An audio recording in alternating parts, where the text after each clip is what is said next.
Brace yourselves, Detroit. As the sun begins to set, two of Woodward Sports' brightest young stars will be taking the mic for a brand new show. Woodward Nights with Booner and Broder. The dog days in Detroit are over, and the boys are unleashed. Join in on the banter and hop on the bandwagon of the #1 night show on the internet. Tune in to the Woodward Sports YouTube channel every weeknight from 8 to 10 p.m. Woodward Nights with Booner and Broder. Welcome in to the Woodward Sports Network. It is Woodward and Nights with Booner and Broder. My name is Booner, as always joined the one, the only Detroit Lions beat reporter, Matt. Yeah, let's go. I'm pumped for today. Yesterday was a great show. So far, this week's been great. Ooh, having a good time. But we got everybody back today. We have our whole crew back. We got the original team. We've got us two. We've got Jaylen, as always, in the TD booth today, joining us. And then we've got the one, the only Nick back in the sound booth. He was out for a few days. Let's go, boys. I'm fired up to be back. Woodward Nights in the nighttime with the boys. Nothing's better than this. Let's go. Let's have a night. Still got that energy. He looks like he's about to go hunting right now. It is hunting season, I think. Yeah, it's also cupping season. It's cupping season? Yeah, I've been working. Cold, snow. Yeah. You said you've been working out? No, I've been trying to, meet someone. Yeah. Get this out is the there, time. mingle a little bit. Yeah, got a couple worked out in months. my favor though. Hey, patience, baby. Patience is the virtue. Yeah, it is. Hey, we appreciate you guys all tuning in. Thank you. Make sure when you guys get in here, hit that like button, and let's have a show. Tell people about the show. We're competing tonight with the NFL. Thursday night football. We're going head to head with the NFL tonight. Let's try and beat them out. It's the most boring game of the season. Although not the two worst teams ever, but I disagree. You think it's going to be exciting? 9 months ago, I was all over Will Levis, saying that he's going to be one of the best quarterbacks in the draft class.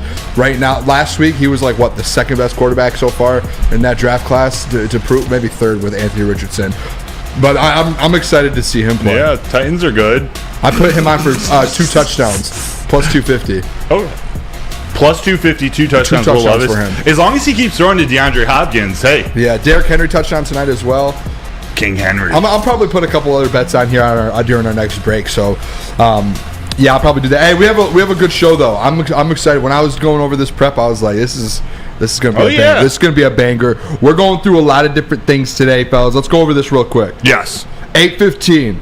Detroit Lions bye week. Last year they lost to Dallas coming off the bye. We're talking about, is this a must win? Is a word we use a lot. But what is the pressure on coming back out of the bye and winning the game? 8:30.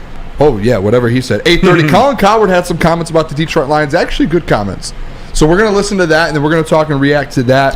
8:45. I have an apology to make to my co-host, which I will make at 8:45 in regards to the Detroit Lions offensive line. There is an apology coming his way. I don't know if you saw that in the prep. I never laughed like that either. That was a wild laugh. Learn something new every day. 9 o'clock, we're going to break down another thing for Broder here. We're talking Jared Goff's contract, the extension, whether we need to do that or not. 9:15, we're hopping into the Pistons here. There was a lot going on yesterday with Killian Hayes. The Pistons are about to start off here at 8 o'clock versus the Pelicans. So we're going to talk about the Pistons at 9:15. Cade, Killian, Asar. We're going to talk Jaylen, Duran. We're talking everyone. 9:30, Top 5 Thursday. It is back. Another day, Top 5 Thursday. This one's great. I got 5 on it. Did you look at this topic? I did. I'm prepared. What'd you think about it? I thought it was phenomenal. It is. I can't wait. I can't wait for that segment. When it popped in my head, I was like, let's go. It is. We're doing top 5 Detroit Lions players that will not make the Pro Bowl this year. So basically it's like Lions role players. Our top 5 basically Detroit Lions role players. 9:40, we're going to talk a little bit of Red Wings. We'll probably finish the top 5 and then get into Red Wings. So we've got we're talking all 3 tonight. No Tigers, not yet. One day I'll sneak them in. Yeah, we'll have to find something that comes up for the Tigers. A little later, the winter meetings, they're going to start talking free agent signing. Shohei Ohtani. Yep, we'll bring him up. Hasty. I need to get that done. I'm Feeling sorry. hasty, baby. I'm sorry. I need to get that out. The Wings are out. They're tied 0-0. I think the away fan. Shout out to the away fan. Yeah, the away fan. The away fan. Wings and Panthers tied at 0 after 1 period. We got them up. We're going to be switching back and forth. Yeah. Wait. Oh, here we go. Start the second. Let's go. 19 minutes left. The worst thing, though, about Thursday Night Football is we can't watch it in the studio because we just have, what is it called? Like cable? Non-stream. Yeah, it's not a smart TV. Yeah, so we can't turn on that. So we just have to we'll get updates from you guys in the chat. Give us updates on Thursday Night Football. Let's go around the room real quick. Thursday night football game. Right now, it is Titans at Steelers. Steelers are 2.5-point favorites. Broder. Yes. Who are you picking in this game? I'm going to go with the Pittsburgh Steelers. Wow. Yep. They had they lost, 20-10 last week? No, they lost. Yeah, they lost 20-10. Yep. They've been so damn inconsistent. And they're still 4-3. I know. That's why I'm like, I don't know. Deontay Johnson's back one more week healthy. I don't know. Is Pickett going to play or Trubisky? I don't know. But Pickett and Deontay Johnson, they got to figure it out. I think TJ Watt's going to have a big night, though. That's what Will Levis has got to be careful of. I wanted to do a TJ Watt sack. It's like minus 200. They can't do it. Jaylen, who do you have winning this game? Titans, Steelers. Well, I don't know, man. I don't know. You got to pick. I told you I didn't really care. I wasn't going to watch it, but I'll go Titans, dude. I don't like the Steelers, man. I'll go Titans. Will Levis is balling. They had a lot of momentum last week, so I'll go Titans. Yeah, I'll go Titans, man. Titans. I like it. That's who you're going with, too? Nick, who are you going? Oh, you're waiting until it's over. Yeah, you know me. I was hating on you for your Will Levis take, and I was clearly wrong. I forgot he came out 4-0 and hot, 4 touchdowns, 0 picks. I am doubling down on it. I got big night out of the Steelers, defending Will Levis in his second career start. Steelers. Let's go. All right, so this is where I'm in a really big predicament, Broder. Is one, every single week that the Steelers have played at home and we've done pick'ems, I've picked the Steelers because I'm like big, like Mike Tomlin at home. You don't not take him. But then on the other side, I've been like the Will Levis truther around here at Woodward Sports. So I don't know what to do. I think you should listen to IT Hips. What did he say? So I don't think Mayo Boy will repeat what he did last week. Or Banana Boy. Okay, well, Full banana in the mouth. IT Hips, you're a valued member of our chat. I appreciate you a lot. And guess what? I'm going against you, IT. Guess what? Will Levis is still that guy. Titans win the game today on the road. Tough game versus Steelers. And I have been on the Steelers all year long defending Mike Tomlin and the Steelers at home, and I'm going against them today. Derrick Henry, DeAndre Hopkins. That defense is always good. Why are we not talking about this Titans defense? They're always decent. Probably should take the under in this game, but I'm going the Titans. Screw Even it. without Kevin Titans Byard? win. Yeah, I don't care. Titans win this game. All right. Let him cook. And he throws 2 touchdowns. Did Will Levis have his pregame banana? Probably. Okay, good. And he had his coffee, his mayo. He had it all. Yum. That's my quarter. That's the guy I would want to look up to in the huddle. Hey, yep. Oh, whatever you say, Will. I trust it. Well, he threw 4 touchdowns, so obviously they whatever you say. No, he did do good. All right. I'll say. Did you see the Pistons uniforms, the City edition? I did. Those They're are nasty. beautiful. Jaylen, you want to throw one of those up there? I think I put one picture in of K. Oh no, Asar and Jaylen Duren. Those are beautiful. Did you watch the video too? Oh, Detroit Pistons. What is it? Their social media team, their video team. They're doing a good job. Killed it. These are nasty. And if anyone didn't know, these are their City edition jerseys. They're not wearing them tonight. I think they're actually opening up on maybe Sunday. I think they are wearing them tonight, bro. Are they? It's the 5th against Phoenix. The Phoenix. I think that's Sunday. It's like a 9-game stretch. Like I think the first one's in the first one's in November. I saw that they were wearing them Sunday, but the Pistons tweeted out. Jalen's right. The Pistons, because I put it in the prep that they were wearing them tonight, but then the Pistons tweeted out. It said Sunday versus the Suns. They got like the whole 8-game slate for when they're going to wear it. It's very spaced out. There's a court as well with it, which those courts. I can't believe they do that to the courts. They have 4 or 5 different courts and they change them out. The court's sick as well, and it is It's basically made off the Bad Boys. That's what it's inspired by, is the Bad Boys. So if you guys haven't seen the videos, it's on the Pistons Twitter. I think actually the Woodward might have tweeted it out. We tweeted it out as well. So make sure you guys go check that video out. As long as it's not turf. As long as it's not the same turf as Ford Field, that's not a... Yeah, maybe if they just use just real grass. Maybe. At LCA. Yeah. They should just basketball use real... on grass. That's tough. Yeah. It's fun, though. You got to play with an outdoor ball. Imagine a mix between football and basketball. Like you're in football pads, but you're shooting a hoop and you can tackle each other. Like slam ball almost. Is that what that is? Slam ball is you're crazy. on trampolines. Oh, the trampoline one. Yeah, I saw that. That just came back a couple months ago. It did. That was awesome. I've always wanted to play. But you can't just tackle each other though. It's pretty physical. That's when you maybe step it up a notch, take it to the next level with football pads. I would like to see them put basketball hoops in the end zones. And then you're playing football, but you have to score basketball hoops. That's a good idea. Thank you. Realistically, they should allow touchdown celebrations. Yeah, It doesn't affect the game. Well, actually, now they do.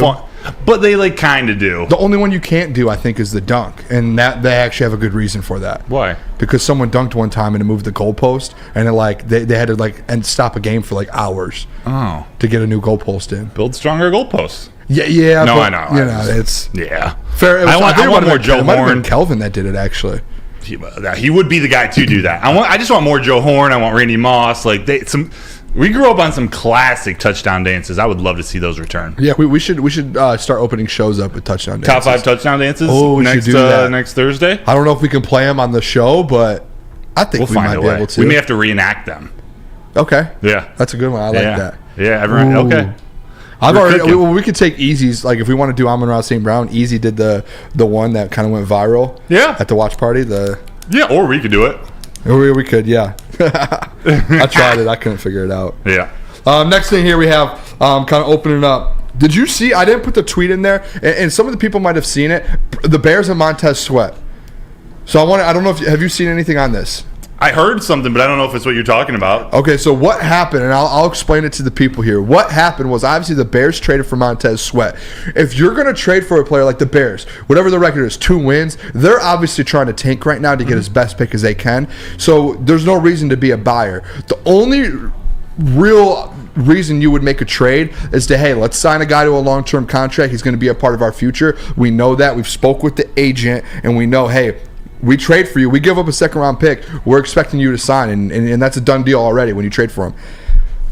It came out. Someone, I don't know who exactly the person was, tweeted a quote from Montez Sweat that said, basically, this is just me not exactly paraphrasing, but he basically said, I want to see what it's like around me, want to see what the city's like, want to see what the organization's like before I make any decisions or anything like that. He's not staying with Chicago if that's what he's waiting for. That's what I thought. I was like, well, they have like a 2-month recruiting visit, and if that's the case, that man's not going to want to stay in Chicago with what's going on there. Nope. So they just literally just said, here's a second round for no reason. They had no reason to rent him out for a couple months. Zero reason. Doesn't really make any sense. Literally, you're trying to tank, and you brought someone in to try and make your team better, so you can't tank. Like, it doesn't make any sense. What's happening with the Bears? So he's going to go try to earn another contract. So he might play well, but that doesn't help their tanking.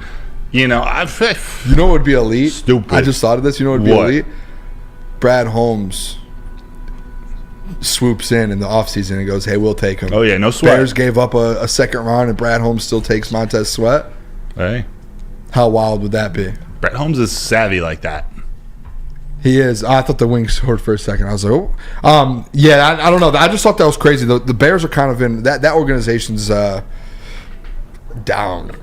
Yep, in the dumps. Yeah, Ryan Poles should be fired. They're in the Windy City and they blow. They do. That was hard. That's a Harry Mack bar. Andrew Jones. Who is Robert it? Lane. Harry Mack? Harry Mack, yeah. I need to really listen to this, man. Tomorrow he has his 100th.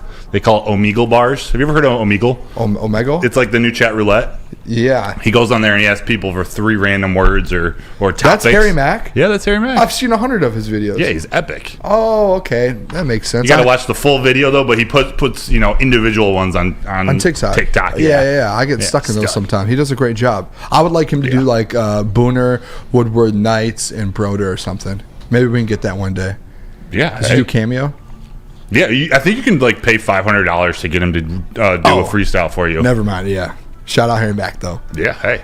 That's a lot of money. Last thing here, Broder. I don't know if you saw this. The Lions tweeted out kind of like a NFL. I got one more thing after this too. Not a record, but did you see Laporta and Gibbs right now are leading rookies in total yards for any team? As individuals or as a combined? I think it's a combined 1,000 yards. That's pretty awesome. Yeah, I thought that was pretty sweet. A running back and a tight end suck at NFL. They're just getting started too. Halfway through the year, they might get 2,000 yards together. Yeah, like literally, Jahmyr Gibbs is just warming up. Yeah, 2,500 yards. Yeah, wild. What was the last thing you had here? The Texas Rangers won the World Series. Oh, yeah, 4-1. Shout out Jaylen. Exactly. Won a bet there. Jaylen was the only one who picked him. Shout out. That was 10 to 230 by the way on FanDuel. Let's go. Remember, guys, you guys didn't want to be. You left me, Booner. I thought we were going. We were going to double down. I thought you didn't want me on it. I took the Phillies and they lost, so I was like, all right, maybe that was my fault, so I'll go opposite. And the Rangers won without their best player or hottest player at the time, and Max Scherzer were out too, so that was crazy. They could make a little run That's next the first year. World Series of their franchise history. That's crazy. And Bruce Bochy, it's his 4th. And the nastiest thing is, they weren't even 100%. They were like 80% the whole year. Yeah. Shout out Corey Seager. Only the second player ever to win 2 World Series MVPs I saw. Isn't that wild? Yeah. Isn't that wild that crazy. We wanted to go sign Javi Baez instead? Oh boy, don't get me Why started on that did we one. want Corey Seager? It was between Corey Seager, Carlos Correa, and Javi Baez our shortstop. Don't forget Marcus Semien too. He didn't play good. True. He didn't play good. But Marcus Semien and Corey Seager were both shortstop, candidates, and we chose Javier Baez over like 3 people. and 2 years later, we're still, Yeah, Rangers got a top 5 farm as well. Shout out Wyatt Langford, who I think is going to have a massive career that we passed on for Max Clark. So huge things coming for the Rangers. They might be a problem in the AL for a very long time. Are our Booths Rangers fans? I think so. No, is that what I just took out of this conversation? We just baseball aficionados, man. I think I'm a you guys are Rangers fans here. I'm a Wyatt Langford fan. Oh man! Hey, but shout out Alavila though. Appreciate you bringing us Corey Seager. Thank you, sir. Thank you. Giving us Javi Baez. That really helped us out. All right, let's go to break real quick. When we come back, we're going to talk about kind of coming off the bye Detroit Lions a little bit. They're obviously bye week, so we have a long 12 days left, 11 days left, don't know the exact time, but we're going to talk about kind of the importance of winning that first game coming out. So I don't think we have a read. We don't. Let's move. No one's in Academy of Warren. What I'll do is I'll tell you guys about the Woodward and Main show. Thank you. Let me tell you guys about that. It is a beautiful show because our own Matt Broder is on it. That is Woodward Sports Lions Insider Show, hosted by Gabrielle D. Phillips, Matt Broder, and Terry Foster. It is live Tuesdays, 7 to 8 a.m. and Sundays, 8 to 9 a.m. For all of the insider information before games or on Tuesdays when games are over, tune into that. That is on the Woodward Sports YouTube channel. Woodward Sports' own Tom Mazaway and Sam Stick Day will be hosting our Lions postgame show after every Lions game all season long. Tune into the Woodward Sports YouTube channel for his hot off the press takes, game analysis, and Kool-Aid sipping celebrations. You won't want to miss it. Join Maz, Stick, and special guests each week immediately following every Lions game, exclusively on the WSN YouTube channel.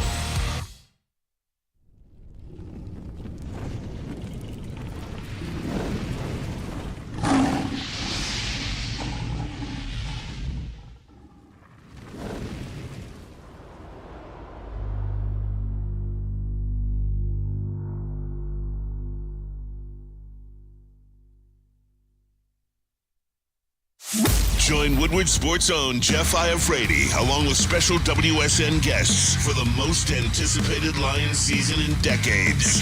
Filled with different surprises and expert analysis. You're not going to want to miss out. Go to our Woodward Sports YouTube channel on Sundays and tune in live from 9:30 to 11:30 a.m. All right, we are calling all the landscapers out there. Let's talk about Outdoor Equipment Co., the official equipment provider of the Woodward Sports Network. That is Michigan-grown, family-owned. Bad boy mowers, tractors, steel handhelds, and even weed whippers, everything. Liberty trailers, generic generators, snow X-Plows, and salters. Listen, Outdoor Equipment Co. has it all. You can buy it. You can rent it. That is 0% financing. Delivery right to your doorstep. Again, that is OutdoorEquipCo.com. All right, we are back. Woodward Nights with Booner and Broder. Appreciate you guys all locking in tonight against the NFL too. Make sure you guys hit that like button. Tell a friend about the show. Let's get more people in here that are watching this NFL Thursday night game. There's so many games that we compete with from 8 to 10. It's kind of actually wild. Yeah. So if you go and you watch another show, just keep our tab open. Put us on mute. That's okay. Give us a like, on the way out. Put the game on mute. Coming in out. To us while we talk. Yeah, we can be that. You can't go change channels on Amazon Prime, so you can come to our tab on commercials. Yeah, easy. And easy. Tell some people about the show. We appreciate you guys. We're gonna get into this though real quick. So some Lions right away here.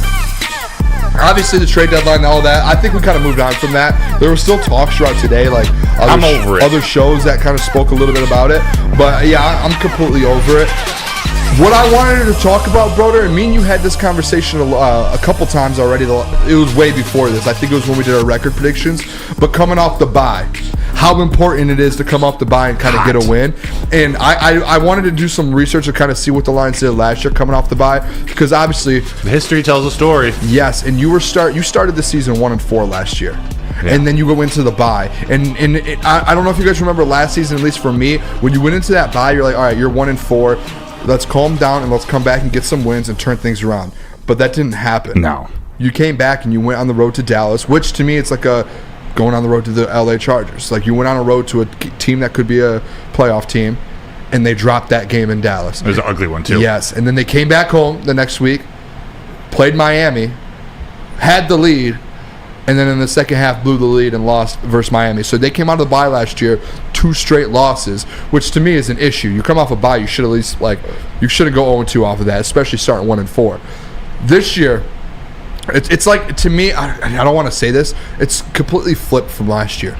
Like last year, you ended 8-2, but I'm just like, the record-wise, you ended 8-2, you started 1-6. This year, you started 6-2. Now it's like, all right, don't end last year like you started. Like, don't flip it. Go out there when you come off, and go out there and beat the Chargers. Hell yeah. Like, I don't want to say it's a must-win, but you only have a couple more games left on this schedule, Broder, the Lions do, that are teams that are playoff teams, especially on the road. You have the Saints, the Cowboys, and the Chargers. That's all you have left.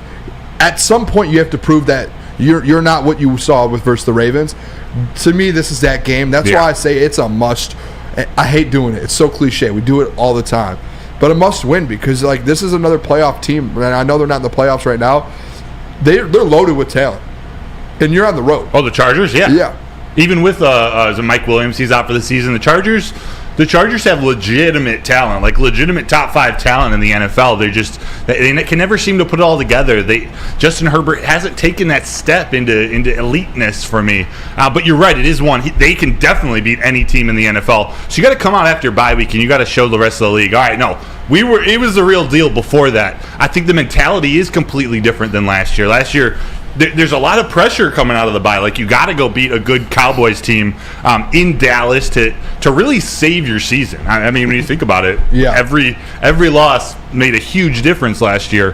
So you have to go out and you have to save your season. But this year, really the focus of this bye week is getting healthy and finding some way to come out of it still in rhythm. You keep your offense moving, keep your defense moving, but really it's about these guys getting healthy. The break couldn't have come at a better time, but now it's how do they come out of this? They're going to get guys back, but are they able to insert them back into the offense and have the same flow, have the same rhythm, just get back into it? Can the same guys on defense, can they come back? Can Josh Pascal get a little bit healthier and come in on the Chargers game and be a key contributor, a real difference maker on the defense? Yeah. We'll see. I'm excited to see how they come out. I think these coaches have them in a completely different mindset, and I think they're not just chasing the NFC North, they're chasing the NFC number 1 seed. Yep. And so I don't think they're going to be taking this game lightly. I'm not going to go as far, in my opinion, to say it's a must-win game, because I think they can still win the NFC North, but to win that number 1 seed, to get that top spot, all these games make a difference. Win. Yeah,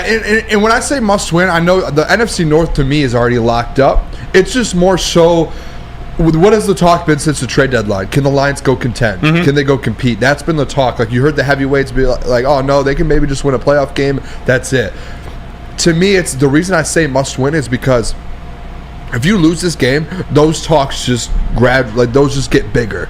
Those talks get bigger around the league. It makes you look more like a team, I don't want to say a fraud, but more like a team where people are like, yeah, they're just going to win a bad division. They're just going to get a home playoff game, maybe beat a Falcons team or a Saints team like they did earlier in the year, and just drop that next game versus a legit team. That's what it's going to be. I think you have to go in there and win this game. I don't care how much it's by. Neil said it all the time on Saturday or Sunday when they did the pregame show. It's a win-loss league. You either just win. Who cares how much you win? Just go win. I think you just go win this game, and that's where I'm kind of at with it.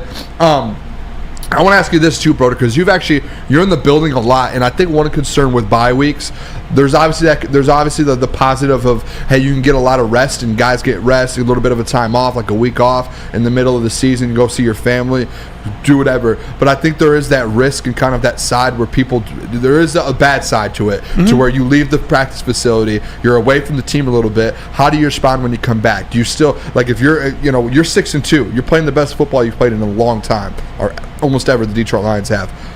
You don't want to lose that when you come back. Right. So leaving the building, getting away from the guys, you're in the building a lot. And I have faith Dan Campbell kind of keeps these guys together when they do come back. But is there any like worry, like, hey, like, let's not make sure things fall apart when we take a week off here? That's a really good point. I don't want to say there's no worry, because I think any team, once the rhythm gets messed up, there's a chance that the team doesn't come back kind of firing on all cylinders, or come back at the level of play they had before. But I don't know. I think this team's built a little bit different. They're so tight knit, and I say it like from a family perspective. I think about this offensive line, like Taylor Decker, Graham Glasgow. This offensive line, those two were best friends. With the offensive line, they all hang out together. They all get along. Their wives are friends. They all have babies. Remember, they're the Legion of Womb. This offensive line has babies every couple of months. Like, there's something that connects them, even if they're not together. I think they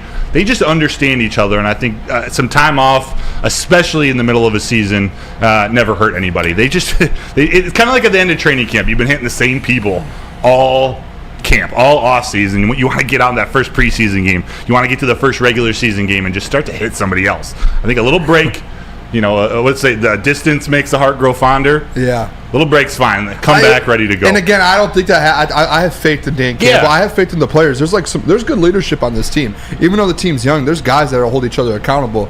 My thing is just, yes, you want the bye week because of injuries, but the way you've been playing and starting 6-2, most teams are going to be like, oh man, I wish we didn't have a bye. Like, I wish we're playing such good football. I wish we can keep this thing going. Because when you step away and you have a week off, then maybe that breaks that up a little bit. And that happens a lot. You see it a lot with teams. Yeah, and there is a chance. I know I've been talking a lot about just getting healthy, just staying in rhythm. But there is the time that you get when they come back. You can put some new stuff in, or you can work on some deficiencies you had. I know there's a lot they've learned about themselves in the last couple weeks, both in the loss to Baltimore and the win against the Raiders, which was not a clean win. Like, there's things that they can clean up. There's a new wide receiver that they need to work into the offense. So I think it's an important time to figure out where those deficiencies were in the first half of the season, work on them, show them a little bit in the Chargers game, and just get back rolling. I will say this. Schiff got said, so if we beat Dallas, we're the 1 seed. I will say this. If you go win this game versus the Chargers, and that's why I think this is another important game, there's, like, I'll say it 100 times, there's only 3 really, really hard games left on this schedule. Dallas, New Orleans, and these are all road games, and Chargers. If you beat the Chargers and then you beat the Saints, and then you go into Dallas in weeks, 17, I think? Yep. Week 17, and you win these 3 games, you're the number 1 seed in the NFC. Because the rest of the games are really basically just the NFC North, which I believe you win out. And I think the Eagles are going to lose 2 games with the schedule they have. Tough schedule. Yeah. It ends pretty cupcake with the Giants and the Cardinals, but do they have a bye coming up as well? No, they've already had their bye. Okay. They've got Eagles, Chiefs. They are the Eagles. Cowboys, Chiefs, Bills, 49ers, Cowboys, Seahawks, Giants, Cardinals, Giants. They will lose 2 games. Yeah. The way and I know. I tuned into BDE today. I watched a lot. I know Neil mentioned something about how everyone keeps saying the Eagles are different than last year, but they have the same record, like 7-1 or whatever it is. If you watch those games, they are a little bit of a different team. Like, their offense, they are. AJ Brown's still AJ Brown. Devontae Smith. Yeah, AJ Brown's having probably the best receiver in the NFL right now. Him and Tyreek. Yeah. But there's faults on the like, they're in these close games that last year they were blowing teams out. So. Yeah, Broder, that's a great point. Jeff Hill. I'm looking at this as I'll say this. I'm looking at this as a 4-game season coming out of the bye. I think you win the 2 Chicago games. Got to. You beat Green Bay. Have to. That's 3, right? Yeah. You feast on them on Thanksgiving. I think the 4 games. I don't know who. I'm missing a couple teams. I got you. It's Chargers, Bears, Saints, Packers. So the 4 games Chargers, to me Bears, that are the Packers. toughest. I think it's a 4-game season. Yeah. At the Chargers. At the Saints, at the Cowboys, in that Minnesota game. The last one of the year? That Lucas brought up a good point yesterday. If Justin Jefferson's back, Minnesota's a tough place to play. Yeah. I think those 4 games, if you can go 3-1, you get your 1 seed. Yeah. Because the other games you'll win. And that would mean you're 14-3. Yep. I don't think anyone before the season said 14 wins. No. I think the high, like I went 13-4. I think that might be the highest I heard at Woodward was 13. Maybe. Things have changed, man. That's crazy. This is weird. All right, it is weird. Hey, let's go to break though. When we come back, let's do a quick double. I'll tell you guys about the post game, but when we come back, I think that's my apology. No, it's not. Colin Cowherd, actually. We're gonna listen to this Colin Cowherd clip. It's about a minute long, and we're going to kind of react to that. So let me tell you guys real quick about the Lions post-game show, Woodward Sports Lions post-game. It is Maz, it is Stick, Anson's usually on there, Nick's been on there, Jaylen's been on there, Lucas has. It is a packed show. You do not want to miss it. Directly after Detroit Lions games, after the wins or losses if there are some. Make sure you guys tune in to get all of the insider information, all the information you need, Kool-Aid celebrations, everything on the Woodward Sports YouTube channel. Also, Markway Real Estate, because when you're buying or selling real estate, flexibility and control over the sales process is key. Sellers, how would you like the freedom to cancel your listing agreement with no penalty for any reason at any point in time? That's exactly what you can do with the Mark White & Associates minute-by-minute listing agreement. Looking to buy or sell real estate? Visit markwhitesells.com or call 248-290-8242. Again, markwhitesells.com, where flexibility meets success.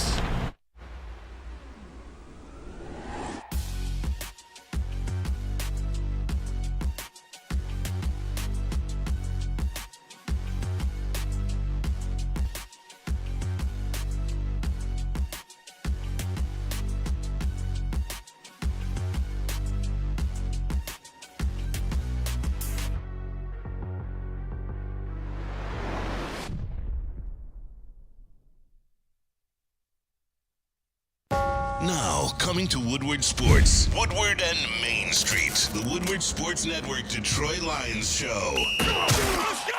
Catch Gabrielle D. Phillips, Matt Broder, and Terry Foster for all the latest news on your Detroit Lions every week. Only on the Woodward Sports Network YouTube channel and woodwardsports.com. At work and at home, we're there with smarter security solutions. Featuring complete automation with customized alerts and more. For over 90 years, we've been the company that's been counted on to protect what matters most, all with personalized service and care. Right now, for a limited time, receive a free video device plus free installation with a new home system. Guardian Alarm. We protect Michigan. Just in time for football, Glorious Cannabis is dropping a new ice water bubble hash infused pre-roll called Honolulu Blue. It smells so good it's like the whiff of the first playoff win in 31 years. It's a gassy, aggressive strain named in the honor of Detroit football. If you haven't had one of these ice water pre-rolls, you are missing out. So smooth. Find them at Dispo Dispensary for 25% off. Check us out online at www.gloriouscanna.com. All right, welcome back to Woodward Sports Network. It is Woodward Nights with Booner and Broder. That was a great. It's good to have Nick back with that glorious read. Ice water. I think JB and Lucas both filled in. Nothing's like your glorious reads. Nothing. Love those boys a ton. Shout out to them. I like shout my out water like Kyrie Irving likes his earth flat. Yeah, baby. Yeah. What, flat water? Yeah, do you know in Germany they drink their water? They primarily drink sparkling water. Like that's what they serve you unless you ask for flat water. Yeah, I've never really had sparkling water though. Like I don't know really what it tastes like. Couldn't tell you. You know, it's bubbly. It's like a lot of like rich people who drink that. Yeah, a little Perrier. Yeah, like walking around Birmingham here, just all I see is every place I go in. It's like, hey, do you guys have like Aquafina? They're like, oh no, we've got this. And Drinking like fountain or $4.50 water. They don't have. There's no drinking fountains in Birmingham. You can only buy water, and it's only sparkling water. Facts. No, it's all right. I love Birmingham. It's a great spot to be. All right, 8:30 here. Let's get into it. Colin Cowherd, Broder, and I actually saw your tweet, and then when I saw your tweet, I went to his Twitter page, and they posted kind of a video, and it was I didn't realize he had like the exact same caption. Like I saw the clip on a YouTube video, and I was like, oh, this is cool. And I was like, oh, I'll make this, and it's literally the same caption. I promise I didn't steal that one, but it was a really good like. It's a really good little clip. It is. So we've got a minute clip here. We'll be on the screen as well, kind of going through it and reacting to it. But it is I think it's awesome what he said about the Detroit Lions, and we'll kind of break it down after. I have a few questions for the guys who are on the room as well with it, kind of moving forward, because it reminds me a little bit of the SOL stuff this does. Oh, yeah. In a good way, though. So here's Colin Cowherd a little bit on the Detroit Lions moving forward. Detroit Lions, NFC North champs. Detroit Lions, playoff team. Playoffs. Detroit Lions, vision, best in the division. Roster, best in the division easily. Yep. Green Bay doesn't have their future quarterback. No, now sir. that Kirk Cousins is hurt, they don't either. My guess is Chicago doesn't either. Definitely the not. Lions do. Now, in typical Detroit Lions fashion, they dominated the game. Almost 500 yards to 150 for the Raiders. Dominated time of possession. Nothing's ever easy. In the fourth quarter, it was in doubt. But from general manager, quarterback, edge rusher, coordinators, O-line, weapons, they're really good. They're really good. There's nothing about the Lions I don't like This right here except their gets history. me. It's why, come January, I'd probably trust the Niners, Philadelphia, or Seattle in the NFC playoffs. All right, there's a lot to take from that. Unpack it, baby. And there was still about 2 or 3 more minutes left of him talking about the Detroit Lions. He broke down Dan Campbell. He broke down Brad Holmes. He broke everything down, which was good to see. First thing, let's talk about this. I want to bring this up to you, Broder. First thing I thought of. I don't know. I didn't go far enough back to see where Colin Cowherd was with the Detroit Lions months ago. But we talk about all the time on this show, the brand new Lions, the SOL, the bandwagon. We talk about those like main 2 or 3 people that have been on the Lions train in national media. Never Colin Cowherd. I know he had a co-host in the past that came at Dan Campbell when he was first hired. So they've been off that bandwagon. He's no longer there. He's not, no. Yeah. But I do remember that. So I don't know if Colin Cowherd going into this year was like, hey, this is going to be the team, or if he was one of those guys that was like, oh, no, Justin Fields, the Bears, they're going to make that step and kind of compete with the Lions. I don't know. But to me, what this shows is that national media is almost moving on from the SOL. That's the original takeaway? Am I wrong? That's what I took from that. You were feeling it a little bit after the Baltimore loss. They kind of jumped back off the bandwagon, but I think there was still enough energy leading into that game that people thought they were for real and just need to see a little bit more. I think this game, although it was ugly, being on Monday Night Football, it was in front of a lot of eyes again. I mean, everyone was watching. I think they saw some things. Colin Cowherd too. But you heard what he said. I love everything about the Lions except their history. And that's the SOL. And it seems like he's like him. And I see a lot of chats in here. IT Hips. Cowherd always trashed the Lions, so it's nice to see him finally see the light. Peaceful Tim, where have you been? Detroit Lions don't need your approval, Mr. Cowherd. Reed Freddie fell You can 3-1-3s. respectfully kiss my peach. Detroit versus everybody, and that'll never change. What was the other one you said? Freddie 3-1-3. We didn't need their approval. Any success is for us. 100%. But I wanted to show this because it proves. And I've been preaching this for months now on this show. That SOL thing, don't want to hear it ever again. We haven't talked about it in weeks. Since, remember that Seahawks loss when everyone was in our chat talking SOL, in every chat, and I had to come on here and What'd you tell them? And I relax. And then I also said something else. I can't remember. It was something Cam Sutton said. It was strong. Great. But we came up here on the airwaves, and we let the people know. And now Colin Cowherd, a guy that's trashed the Lions, and his people in the chat know that he's been against the Lions for a long time. Even he is coming out and saying, hey, this is a little bit different here. This I don't care about their past now. Obviously, we don't like their past. What they're doing now and kind of going forward, he likes it. He does. He loves it. And that was what I took out of it. The second part I took, Broder, at the end, this has been the argument that I've had with the heavyweights the last 2 days and on and off with people who were mad about the trade deadline. But he basically was like, I'm going to trust the Seahawks, the 49ers, and the Eagles in the January. That's fine. That, I'm like, okay. How do you feel about it? We already know, me and you have talked about it yesterday. We're on the bandwagon to where we think the Detroit Lions can go win the Super Bowl still and compete with those guys. Obviously, Colin Cowherd's going to be like, no. But I like that because guess what? At the beginning of the year, that man was against us. He probably didn't pick us to win the NFC North. And now he's on the bandwagon saying the Lions are going to win the NFC North. They're the best team in the NFC North going forward. And I love the fact that he's doubting them in the playoffs. Mm-hmm. Go prove that man wrong again.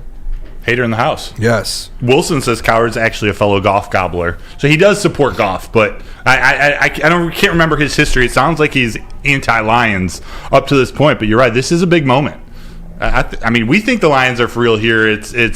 I actually do really like Colin Cowherd. He's not everyone's favorite. I like his show. I like how he makes his points, but we'll see. You're right. Having some doubters there on the national media, ain't nothing wrong with that.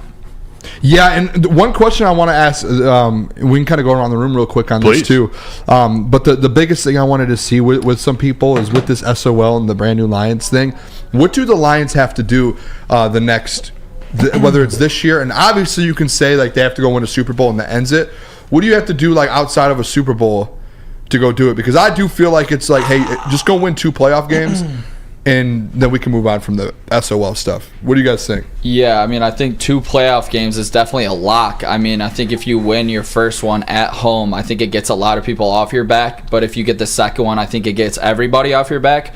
But Colin actually was up in the air at the beginning of the year about picking the Vikings or the Lions. He ended up going with the Lions to win the division. I remember doing some prep for some of our beginning shows. We were going to bring that up. But we got all the hype in the national media at the beginning of the season and the offseason. You know, we were the hot team to buy into. We don't need any of the hype anymore. We all believe down in Detroit that we are the team to beat, you know, one of the top 3 at least in the NFC. So I don't mind the national media, you know, not giving us the credit yet when, you know, we were the hype team in all of the offseason. You know, we already got all of our love that we're going to get. So, Jaylen, you got an opinion on that? To let the SOL Lions, you know, thing go, I think win a playoff game first. You know, win a playoff game, get a, you know, number 2 seed. I don't care about having number 1 seed. I don't. You know, it doesn't matter. Sometimes, you know, whoever you get in there, you take over. Just win playoff games. This next 2 years, like this year and next year, are going to be the most pivotal of Brad Holmes' tenure for me, because a lot of things have to make. You know, we got a quarterback choice you got to make.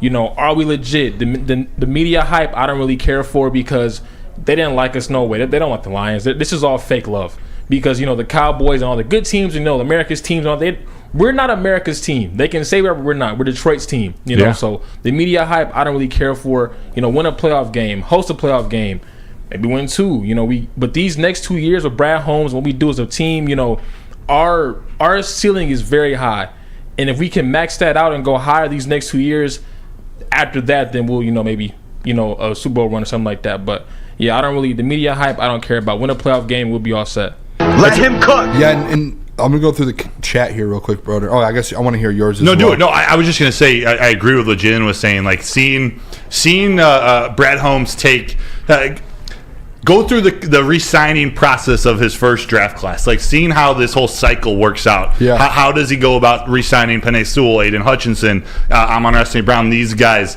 He doesn't really have anything more to prove to me. Like, I still have belief in him, but going through this cycle again, seeing what he does, seeing how the organization operates in that situation, that's sort of my last thing I want to see out of that group, but it's not like that is the final step. Did you have like a benchmark to get rid of SOL? What's like that benchmark? I mean, I think it's gone, but at the very minimum, you got to win a playoff game. Yeah, I mean that's just, we can't get there and lose. You know, we got to take that next step, and a playoff game is that first step.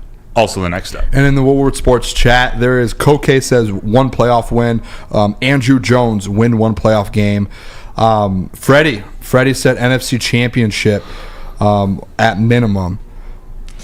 Rich Diana said SOL died in Game 8 of this year. Ooh, I like that. Let's see. Donkey Kong said SOL. So he's just trolling. Appreciate that, Donkey Kong. Yeah, I think it's pretty. Just throw a banana at him. I think kind of the biggest thing is a playoff win. You win the NFC North, which you haven't done since the 90s, or ever, actually. You've won your division in the 90s, but you haven't won the North ever. Facts. You do that, and then as well as you win a playoff game, which you haven't done since the 90s as well. I think right there, all of a sudden, you're sitting there and you can't. No one can say anything. You can't say anything. You're going to potentially host a playoff game once you win the North. So I think that's shout out to Colin Coward a little bit because I guess like Nick said he did pick the Lions to start the season, but kind of thrown in. The only thing I didn't like is him saying that hey you can't go over that in January. You guys can't compete with those guys. Yeah, that was the only thing I was like, all right, Colin. We still got things to prove. Can't wait to show you. It was a good little soundbite though. But we going to break? We are. Let me tell you guys about, and when we come back here, I'll tease something here. I do have an apology to make to my co-host here. Aww. I do have a little bit of apology. We're going to talk about the offensive line in the Detroit Lions Pro Bowls. Aww. That's what we're going to do here. So let me tell us about Feldman. I will because since 1996, Feldman Automotive has been driven to provide a fast, convenient, and first-class car buying experience. They call it the Feldman Advantage. They got 18 locations, so they definitely got a dealership in your backyard. You just got to visit feldmanauto.com to find out where. Also, catch Woodward Sports every other Monday at their Novi dealership. They will be there this coming Monday. Again, Feldman Chevrolet, Detroit's #1 Chevy dealer, Booner. Yes! Hey. And then once you get a car, make the phone call and go get some defense and some protection. That is Guardian Alarm. Customized solutions from real experts. Our professional technicians, they take the time to recommend security and automation solutions that are specific to your needs. That is 24/7 professional monitoring. You can call us any day or night and know that a Guardian Alarm team member will stay on the phone as long as needed. That is technology that is backed by people. Your safety and security deserves the technology that has been proven to work and people who have been proven to care. Right there, see that? Make sure you guys call this number, 1-800-STAY-OUT. How would you like to win not one, but 2 vehicles of your choice? One for you and one for your wife, your girlfriend, or your best bud. Get to Lady Jane's today for an award-winning haircut and automatically enter for your chance to win. Courtesy of Les Stanford Buick GMC of Ferndale. Lady Jane's, open 7 days a week, walk in anytime. It's wicked awesome.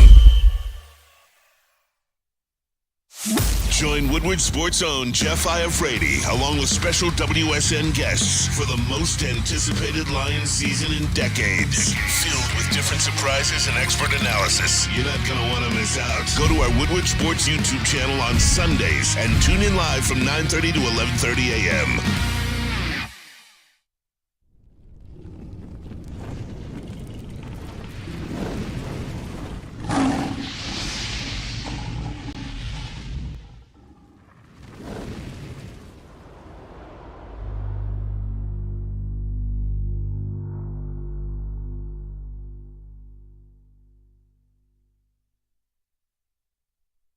For over 60 years, Fairway Packing has been providing Michigan's finest restaurants, hotels, and casinos with prime beef, dry-aged beef, and Wagyu beef. You can experience a Fairway difference for yourself today. Just visit the steak shop in Grosse Pointe Woods for great grab-and-go steaks, or order some online at fairwaypacking.com. All right, and we are back. It is Woodward Nights with Booner and Broder. We appreciate you guys all locking in with us.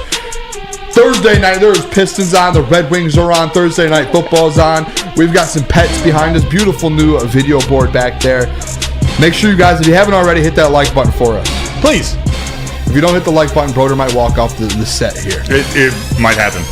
And then there's just a solo Booner show. You just get Booner. Yeah. We all know you guys don't want that. I'm just kidding, Booner. I don't know. You would do great. I don't know. The only person I've seen do a solo show for the full show is Neil Rule. Well, Neil's elite. And he kills it. He also doesn't like Michigan, but he's elite. He did, yeah, today I was in the chat trying to protect a little bit there. The man can moderate. The man can host a show. Oh, he can. He can really host a show. I love Neil. He can. All right, let's do this, brother. I have an apology for you. Not a statement, but just kind of a conversation of an apology. Because a couple weeks back, I know that sounded weird. Is that really an apology? Let it fly. I'm sorry. All right, there's the apology. Now we got that out of the way. You're forgiven already. What I'm kind of talking about here, though, is we did our well, really, I guess I don't even know if I need to apologize now I think about it. Oh. Because, I just realized this. And I am sorry. I still am sorry for the doubt. But we talked about all pro players, and you put a lot of offensive linemen in there. Sure did. And I was like, I don't know about all that. But I've changed my mind. But it's not with all pro. It's Pro Bowl. And that's where I think I just realized I probably didn't have to apologize, but I can actually kind of side with you on this and hit this with you. This is an elite, just complete flip of whatever you were going to do before. This Neil is Rule. epic. Yes. I guess I don't need to apologize. I'm going to take your side. I'm learning from Neil Rule here. Classy. Yeah, that's a Neil Rule special. I appreciate that. Classy. I'm starting to learn the game here a little bit. Don't worry. It's like, But Pistons this are is what it winning was. 28 to 30 games. All right, to be fair, when we did our all-pros is very, very hard to get. Yes. You did mention a lot of the offensive linemen, and that's where I'll give you credit. I still will disagree with the point to where all those guys can't get all-pro. All-pro is like that next level. I think Panay will get it, and possibly Frank Ragnow. But you did, I will give you credit, you did name a couple of those other guys, Taylor Decker, Halapulu Vatai, messed that up. I think I wanted Jonah Jackson. Jackson, but you named a couple guys. Where I wanted to take this conversation was the Pro Bowl. Because I've been seeing a lot of graphics on PFF. I'm sure you guys have. This Detroit Lions offensive line is elite. It is the number one. Currently, it is the number one ranked offensive line in the NFL per PFF. They have so many dudes, Broder. And when I really broke it down, I told Easy in the back as well. And I want your guys' opinion on this in the chat. If you guys throw it in there. How many Detroit Lions offensive linemen do you think will make the Pro Bowl this year? Because I think there's going to be at least 3. Yeah, I mean, it sort of depends on if Jonah Jackson is Jim's healthy. going to throw a poll up for that, too, so you guys will have that. But I think 3, Broder. Yeah, and if healthy, Jonah Jackson's right in that mix, too. But are you saying Panay, Frank, and Taylor Decker? Taylor Decker, but there's another one. So this is where I want to kind of break it down a little bit. It's a good conversation. It is, because we're in the bye week, by the way, people. So we're trying to find different things to talk about and good convos like this. Thought this was great because I keep seeing these PFF graphics of these guys. And once Jaylen, once you get that poll done, do you have the Frank Ragnow thing? Can you throw that just whenever you have time? Throw that one up. I have a couple. 30 seconds. I have a couple different ones, but Frank Ragnow per PFF, Broder, is the number 3 ranked center in PFF. Oh yeah, number 3 ranked center. That's an all-pro player. Yeah, he's top 4 in his position. He will be probably an all-pro, and he's going to be in the Pro Bowl. And once you guys see these, I have about 2 or 3 different graphics here. This is the first one here. Broder, can you read that? I can. Frank Ragnow in his last 3 games, which doesn't include the Raiders game, 109 pass blocking snaps, 1 pressure, 0 sacks allowed, 0.0 QB hits allowed. Elite. That is elite. So I think we could say, and we can all agree, Frank Ragnow is a lock for at least a Pro Bowl. Oh, hell yeah! If he plays in enough games. If he doesn't miss, okay, yes, fair. More than 2 more. Fair. Right now, though, he's a Pro Bowler. Yeah. Oh, yeah. Next without one a here. doubt. Panay Sewell. Jaylen, whenever you can, that Panay Sewell graphic. Panay Sewell, right now, ranked the number 4 tackle per PFF in the NFL. Number 4 tackle. Whether left, right, whatever it is. He's the number 4 tackle. And there it is. Panay Sewell. This is last week, guys. This was shocking to me when I saw this. Panay Sewell versus Max Crosby in week 8 versus, obviously, Max Crosby. 21 passing block reps, 1 pressure allowed. And that is versus an all-pro defensive end in the NFL right now. One of the best in the game. We talked about him being in that top tier of edge rushers, of defensive linemen. Max Crosby is a beast. So can we agree? Panay Sewell, lock. The number 2. Yeah. And he's a lock for an all-pro or Pro Bowl. Pro Bowl. Lock for a Pro Bowl. This is where things get interesting here. This is. Taylor Decker. Boom. Not a lock, but he should definitely be in the mix. Yep, and this is what made me start to think about it. The Detroit Lions put this out today. Taylor Decker versus the Raiders. 38 pass blocking snaps, 1 pressure allowed, and how many sacks allowed? 0.0. And to me, this is something he's been doing all year. It has. Taylor Decker is one of the most underrated players on this entire team. He is. He doesn't get the love because of how good that offensive line is, because of Panay Sewell and Frank Ragnow. They maybe get the most love. It really is Panay Sewell who gets the most love, as he should. Don't get me wrong, he definitely should. But Taylor Decker, he was easily the most consistent lineman in the offseason and training camp. Like, even including Panay Sewell, Frank Ragnow. Taylor Decker was the best this offseason. And he's continued, picked up right where he left off. He missed one game? Two or 3. He missed 2 games, but when he's out, you can see there's such a difference. When he's out on the field, the way they can run the ball, the way Jared Goff can have a little extra time there passing, Taylor Decker's as important to the offensive line as anybody. If he doesn't miss 2 games, I'm completely in agreement right now that he's already. You're saying he's a Pro Bowler, in my opinion. Okay, yeah. At that position, because he is ranked 17th. He's a 17th tackle per PFF right now. Does that take both sides? Yes. Okay. So 17th total, 12th in the NFC. So obviously he's back a little. I think the 2 games might have hurt him and dropped him a little bit. That would be my guess. Okay. But I think you can make an argument for him by the end of the season with the way that kind of this offense is, that you could say that. I was going to do Big V, not going to do Big V. I want to talk about Graham Glasgow. And I want to get your opinion on this. Because I think Graham Glasgow, and I could be going crazy, he hasn't played in a ton of games. He might have one of the best cases. He is ranked the number 5. Number 5 is crazy, bro. He is ranked the 5th best guard in the NFL right now per PFF. By the numbers. By the numbers.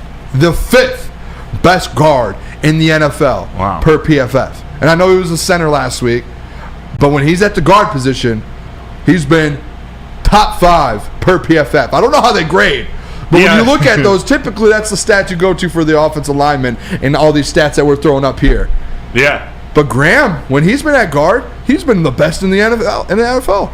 He's as good as it gets. I mean, he's as good of a free agent signing as it gets. Graham Glasgow's playing his butt off. It's going to be about how many snaps he plays, and I don't know what they would do if he ends up, starting 3 or 4 more games at center, starting a couple more at guard. Who knows? I don't know. Maybe they need a position, a Pro Bowl position, just like free and open for these versatile players. I don't know how it would work, but man, Graham Glasgow, he's been as important to. Did I just say that about Taylor Decker? Graham Glasgow is an important person on that line. He is. And obviously, like I said, that's the number 1 ranked offensive line. You had so many guys get hurt, and Graham stepped up to play guard. He stepped up for Frank this week to play center. That's the number 1 offensive line in the unit in the NFL. And Graham's basically played every week but week 1, I believe. I think, because I'm pretty sure Taylor Deck, maybe not. I don't think he played much in week 2, actually, against the Seahawks. Penei Sewell went over to left tackle. Went down, though, in that game. So did not skipper Matt Nelson was in. Remember, he was playing tackle. Halapoulivaati Vaitai was healthy, so he was playing guard. Jonah Jackson was fine. Isn't that the game he got hurt, though? Maybe. Yeah. I think he got hurt in second quarter or third quarter. So maybe Graham came in. It was good. And then the next week after that, he was I think ranked the first best guard in the NFL per PFF. So he was elite. I did want to think about this, though, and I wanted to ask you this question. Think about what this does for David Montgomery and Jahmyr Gibbs. Dude. Makes those guys elite. You get why David Montgomery wanted to come to the Detroit Lions this offseason. I mean, any running back should take a pay cut to come run behind an offensive line like that. It's going to be interesting to see how they use both those guys the rest of the season. But you're right. I mean, if that offensive line is healthy, and we've seen how good they can be even when they're missing 2 or 3 of their pieces, if those 5 can play together, or 4 of the 5 can play together, and you slide Graham into one of those spots, or have Vaitai as your backup, that's a damn good offensive line. That's how you win in the playoffs. Yes. By those guys up front dominating the line of scrimmage. That's how you win. All the great teams have great pass rushes and great defensive lines, and the only reason teams lose to them is because you can't stop them. And the fact that you have Can't Stop, Won't Stop, Rockefeller Records. Shout out. Isn't that Miley Cyrus? Can't Stop, Won't Stop? Whoa, no. Kind of. You know what I'm talking about? That song? Yeah. Okay. The disconnect there was crazy. That's 2 different generations, too. Is it? The lyric was right. Yeah. All right. Just want to make sure. It was by Young Guns. Crazy. All right, fair enough. In the Holiday and Chingy era. Can't stop. That's what I was thinking. There you go. Shout out Miley. Jaylen can sing. Yeah, Hannah Montana. No, I'm just kidding. But the thing with that, too, I was just looking back at some of the performances from these running backs, because these are 2 elite running backs, in my opinion. When David Montgomery's going, elite. When Jahmyr Gibbs, we saw what he did on Monday, elite. Look at what they did. Jahmyr Gibbs the last 2 weeks has been one of the best running backs in the NFL. And before that, David Montgomery, that man had a 5-touchdown game behind this offensive line. Jamal Williams broke the Lions record behind this same exact offensive line. Mm-hmm. So I think they deserve 2. At least 2 is going to be minimum, but I think they deserve 3 Pro Bowlers, and I think they have 2 All-Pros, and that's where I apologize to you, because I do think Frank and Penei both get an All-Pro. You are forgiven. Thank you. Forgiven. We may need to have in one of our segments in the upcoming days, or a top 5 segment, we need to talk about Jahmyr Gibbs and David Montgomery. Are they the top running back duo in the league? Let's do that tomorrow. Okay. Deal. I like that. Let's break down some duos tomorrow. Yeah, because we had them outside the top 7. Red Wings almost scored. Is it? Oh, it's 1-0 right now. Yeah. Start of the third. Okay. Bobrovsky. Woodward Sports Poll that right now. It says, how many Detroit Lions offensive linemen will make the Pro Bowl? 41% said 2, which I think is fair. And then 32% did say 3, which I think is that's a fair number as well. I think it just depends on Taylor Decker or Graham Glasgow. We have a smart chat. We do. I love the chat, man. Yeah. Appreciate you guys. We do have the best. Of all the shows at Woodward Sports, I think we have the best chat. We do. Definitely the most positive. Yeah, I've seen some people go at some other people in other chats. That's okay. We want conflict, but it's not a little bit. Yeah. It's not that much trolling. It's a troll. Go back under the bridge. Now, Red Hot Chili Peppers. We're going to go to break. When we come back, Broder, this is another you conversation, and I'll probably throw this to you once we start next segment. But Jared Goff, who's behind the offensive line, and who the heart of it, Jared Goff, the quarterback. That's my quarterback. That's what this leads into. We're going to talk Jared Goff. We're going to talk about his contract. Some other people around the network talked about it throughout the last couple of weeks. I think the bye week and halfway through the year is a good time to talk about it. Yeah, I think it's a good time to sit down and be like, hey, what should we do? What do we like? Let's break down Jared Goff a little bit. We'll do that when we come back, though. Let me tell you guys about Planet Fitness. Planet Fitness. I was there today. Were you? Yeah. He benches about 350. But Planet Fitness, it is the home of the judgment-free zone where anyone, and we mean anyone, can feel comfortable and work on their fitness goals. At Planet Fitness, you will experience a squeaky clean gym that has tons of equipment, a full-body workout in just 30 minutes, and all the memberships include fitness training. That is amazing. You get all of that for just $10 a month. No commitment, no matter where you are. There's a Planet Fitness around. There are more than 50 in the Metro Detroit area, and there are thousands more throughout the world. That is Planet Fitness. Where? Your fitness is essential.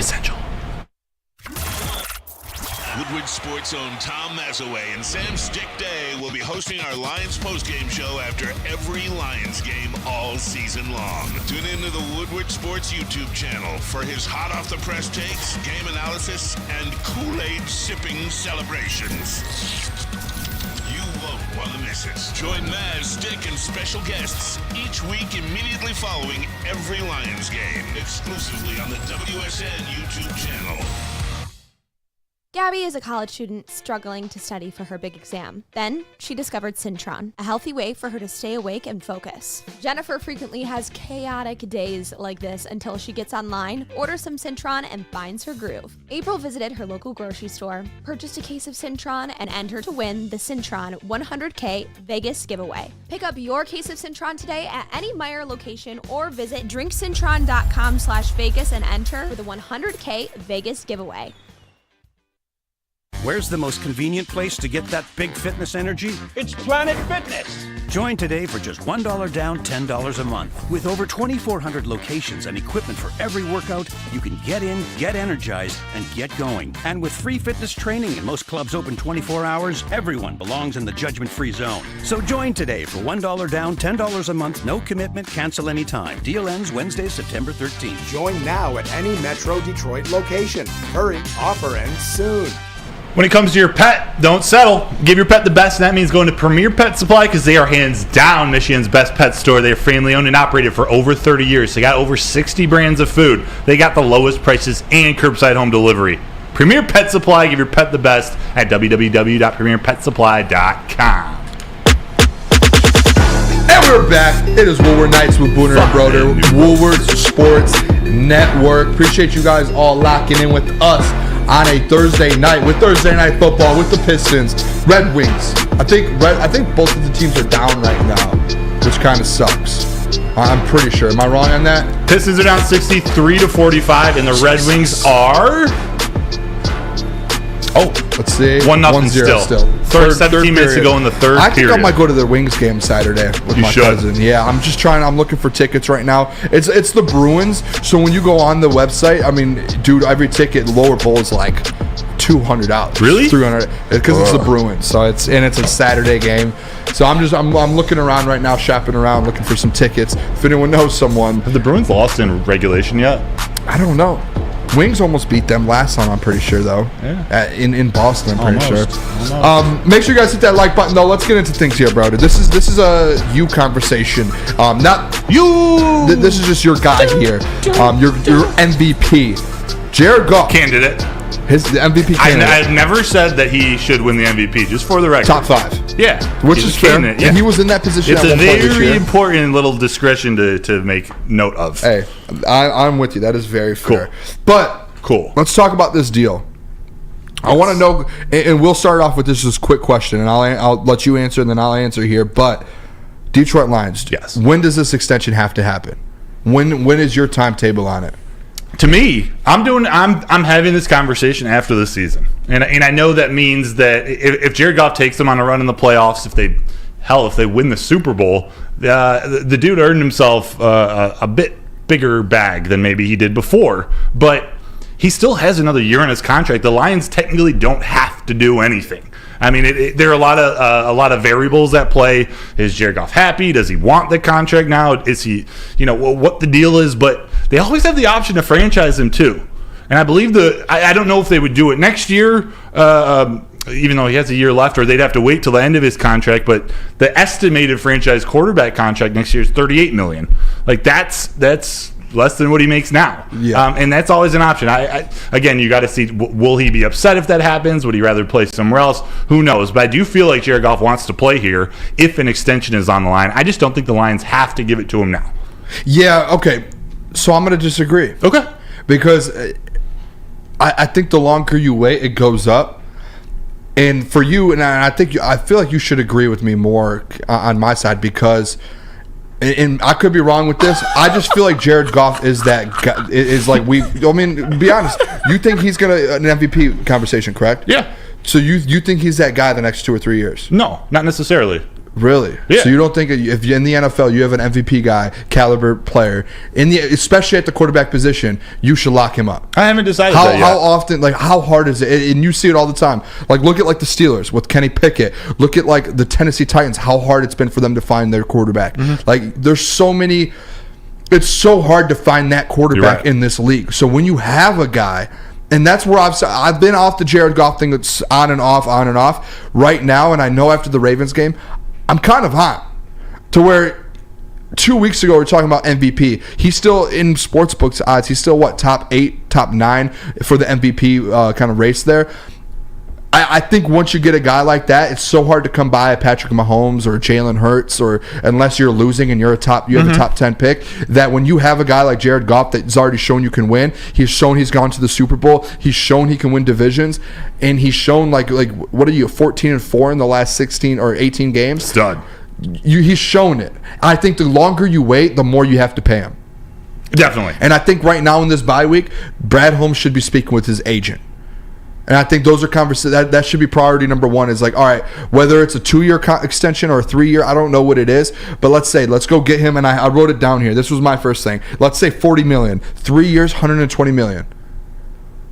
So that's $40 million a year. $40 a year. If you could do that. If you could do that, yes. You sign him in a heartbeat. Worst case, 3 years, $135 million. That's $45 a year. Put a lot of it on the front end, because in a couple years you're going to have to pay a lot of these big time guys like Hutch and a Panay in a year. Like, you're going to have to pay some of these guys. So throw it on the front end and kind of get that out of the way, like the Seahawks did with Geno Smith. Because what did the Seahawks do when they started winning with Geno? What? They locked him up for two or 3 years. Yeah. And they did that. Because I like it's that so contract. hard. Yes, that's what I want with Jared Goff. Because it's so hard to come up across a quarterback that you can win with in this league. And we've seen it a lot here. Like, we had Matthew Stafford. Matthew Stafford put all the stats up and won games, just never did anything with it, and then he left. But now you have a different regime. You have a different leadership. You have different – like, when you have a guy like Jared Goff, man, I think I've started to turn the tides on that. Yeah. To where I'm like, you get it done. Well, if they think he is that guy, like if Brad Holmes, Dan Campbell, they say that is the guy that we need for the next, not just 3 years, the next 5 years. He's 28 now, so he'll be 33. If you want him to play out the rest of his prime with the Lions, yeah, go sign him right now. But I don't know if they're set on that yet. And I think it just depends on is he may be your guy at $40 million a year, but is he your guy at $50 million or $55 million a year? Yeah. even if you win a Super Bowl. That changes that dynamic of how Brad Holmes can build this team, how the different guys he can pay, whether it's the Aidens, the Penei Sewells, the Amon-Ra St. Browns, or if it's going out and getting other talent via free agency. We don't really know what Brad Holmes' strategy is yet in an offseason where he truly knows this team is legit. It felt like it last year. We all believed it, but like, all right, if they're going to contend for the next 3, 4, 5, 6 years, that all has to factor into how you go out and sign free agents. I like what they've done so far, but I feel like they've been doing that to get to this point. So what is the next strategy? You know what? I just thought of something as well, too, is in shout out Peaceful Tim. He said Goff is getting re-signed regardless. We're not letting him walk away for free, even if Hooker is a Mahomes type. So think about this, fellas. The longer you wait, right, you have to give them 50, 55 million if they win. Right, that's going to be the price. That's a lot. That's a harder contract to trade away, especially if he does win, and then you have to move off of him in a year or two because you're not winning, and you're like, okay, what do we do? That's a hard contract to move off of. But if you sign him now at 45, you get him lower, $10 million a year lower before they start winning. That's a trade friendly, especially going into the future. That's a trade friendly contract. But does the better he does that also mean there's more interest in him around the league? Like, can you imagine? I bet Sean Payton wants Jared Goff on his team. What I mean by that is, I mean like if you sign him at the end of the year for $55 million or $50 million, next year he's bad. And you're like, okay, now we're stuck here. We have Hendon Hooker. Let's put Hendon Hooker in next. This is all hypothetical. I think Jared Goff is the guy going forward.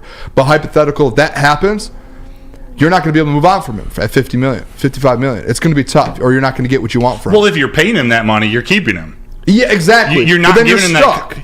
Right, but you better be right about your decision if you're going to give him that money. If you're going to trade him, like his value to be traded is the contract he's on currently, which means if he does well this season, maybe it's this offseason that the Broncos want him. Sean Payton wants Drew Brees in his system. I don't think if he goes to the play, if like we win some playoff games, zero chance the Lions move on from him.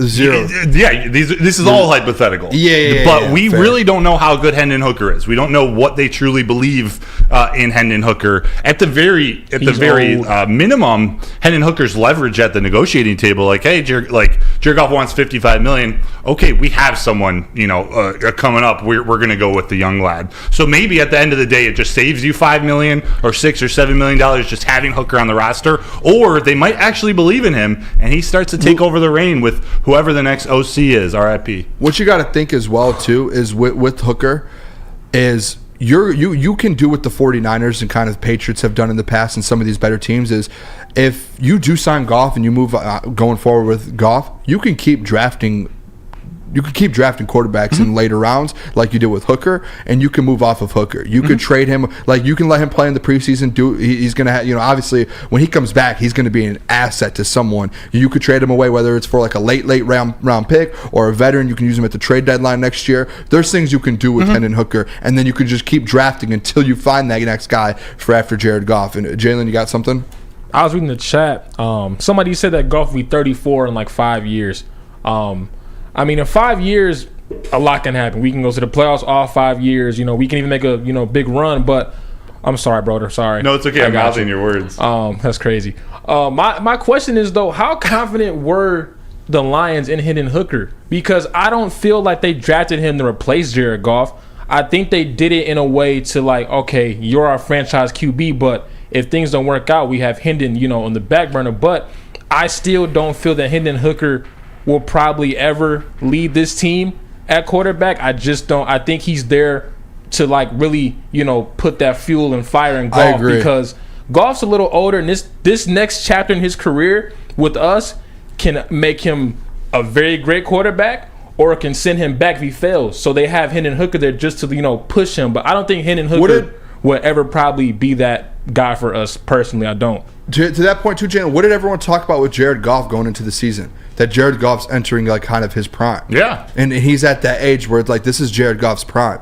And with Hendon Hooker, I said this the whole time of the draft when people are like, and my thing was like to draft a quarterback to go behind Jared Goff. And my reasoning behind that is like, if Jared Goff doesn't work, if he doesn't. He's working, but if he didn't, great organizations are constantly drafting. Like, I went back and looked up the 49ers. Every year they were drafting. It was like every other year they were drafting a quarterback. They do. That's their strategy. Every year they draft a quarterback. The Patriots, when they had Tom Brady, guess what they did? Every year, because one, they're looking for an elite backup.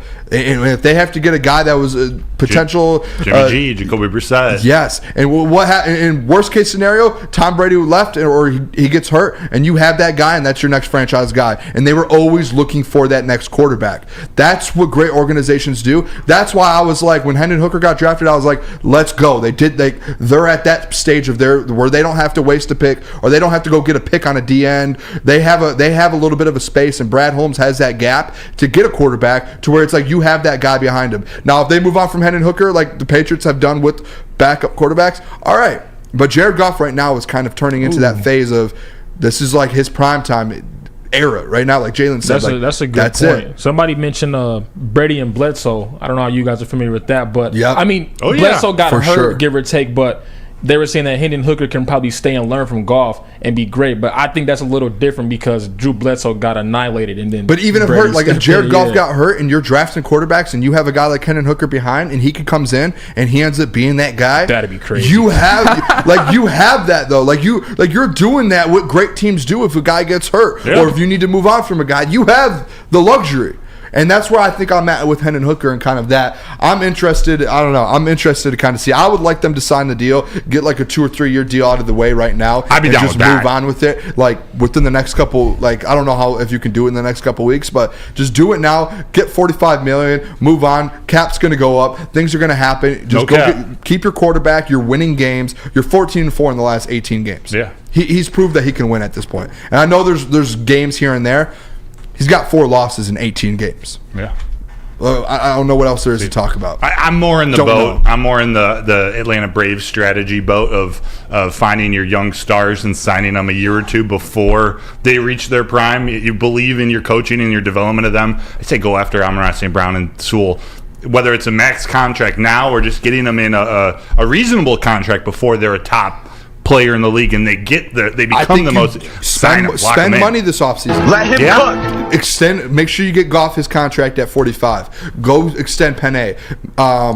Amon-Ra St. Brown. Maybe if you have to go look at that secondary, go. I don't know if you can extend Kirby yet. Yeah, Kirby's the same year as St. Brown. Okay, extend Kirby. Like there's guys. Go extend guys. Do what you got to do. Yeah, like extends. Bring guys in and keep them in here. You have kind of that building block of your franchise. You know who those guys are, and then guess what you start doing? Do what great teams do. Start winning with the draft picks. Brad Holmes has already proved it. So that's where I'm at with it, Broder. You know we're going to be watching a lot of the Lions games. Yeah, baby, Hamlin Pub. Hamlin. Let me tell you guys about it. When we come back, we're going to talk a little bit about the Detroit Pistons. Kool-Aid's coming in Tuesday. I texted Kool-Aid because I wanted him to come in about Killian Hayes. I do have some things to ask Kool-Aid about, which we'll talk about today. But we're getting Kool-Aid on Tuesday for all this Killian Hayes stuff. To clarify, Kirby's year 2. Not year 2. Okay, I thought it because last year he was a rookie. Moneyball this ish, Steve Lehman. That's right. Ooh, oh yeah. All right, Hamlin Pub. Have you ever wanted a bar where you are a regular? We have just a place for you. Head over to one of Hamlin Pub's 7 locations and experience where everyone is a regular. Even Booner, I'm a regular. Whether you're enjoying half-off pizza on a Thursday or game day specials available during all Michigan sports and NFL games, Hamlin Pub is the place. Visit a location today and experience your new favorite pub for all things sports. Hamlin Pub.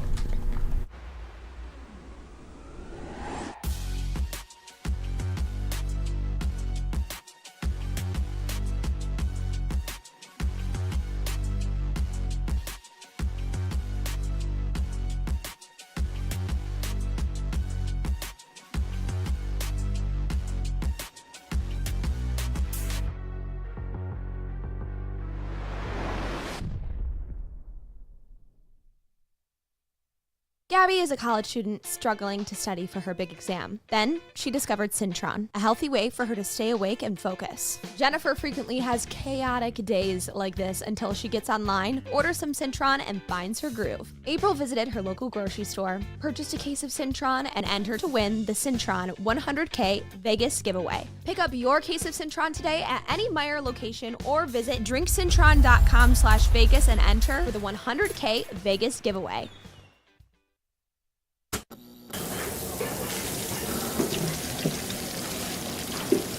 Burgers and chicken sandwiches are taking over at Big Boy.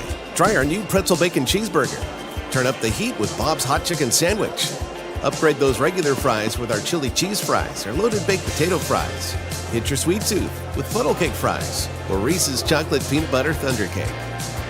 Load up on all your favorites today at Big Boy. Do you have football on the brain? Yup. Fall ushers in college and professional football, and this year is going to be awesome. Fall's also the perfect time to shop your home and auto insurance, so shop it like a pro and ask for Mark at Swiss Insurance today at SwissINS.com or call 248-800-4177. Swiss! All right, let's go. Welcome back to the Woodward Sports Network. It is Woodward Nights with Booner and Broder. Appreciate you all. Every single one of you that are watching us right now instead of Thursday Night Football. We appreciate that. Tune it in. Hit that like button if you haven't already. My name is Booner. Broder, as always. We've got Jaylen in the TD booth. Hi. Nick in the sound booth. Full crew today. Let's go. We've got a full crew today. Full send. Right now, Thursday Night Football. Will Levis just rushed the ball up to the 2-yard line. 3rd and goal. They're losing right now 7-3. Play's about to start here. There might be a touchdown. And all the people Derek, here we just scored. He just scored? Bang! Let's go. All you people coming at me about picking the Titans. Who's laughing now? Sorry, also, boys, we showed up tonight. Unlike your Detroit Pistons, down 72-49 at halftime. Whoa, that Jesus. was a hard shot there. Yeah, 72 points. 72-49 at half. Just a horrible showing after blowing an 18-point lead last night. Nick, I know they're a young team. I just expect more out of this group. Nick, let me great transition. I want to applaud you. Because guess what we're talking about right now? Oh, the Stones. We're talking the Pistons. We're talking about it. I text Kool-Aid. Kool-Aid is covering the game right now. I didn't realize it when I texted him. I was like, hey, you want to come in? I want to talk about Killian with you. And he is covering the game right now, kind of intertwines. But he will be in on Tuesday. And what we're going to talk about now, we're going to talk about Tuesday as well with Kool-Aid. First thing I want to bring up, and I think we all already know what it is. Killian Hayes. Killian Hayes has been absolutely brutal. I don't know what he's doing tonight. You know what, Broder?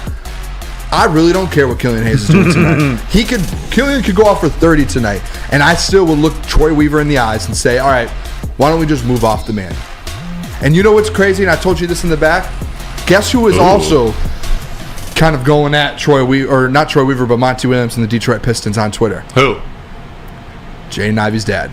Really? I saw that. He has retweeted a few things. That retweet was kind of crazy. Yeah, it was That's never great. It's not. He's retweeted a few things that basically the tweets were, paraphrasing again, were basically, why is Killian still I don't know, why is he coming off the bench? Killian would be great in the starting lineup. There's no shooting in the starting lineup.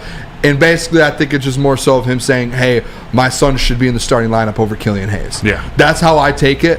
And I think I can speak for the whole room here and the whole studio, over Killian Hayes. That experiment is so over. How long in the NBA do players usually get, do they get to kind of just progress? Because Killian Hayes is on year 4. He's a lottery pick. I thought it was 3 is 4? I'm 90% sure it's year 4. And he's a lot. It's not like he's a second-round pick, a role player who you're like, all right, no. Like the Raptors used to do when they used to really develop players.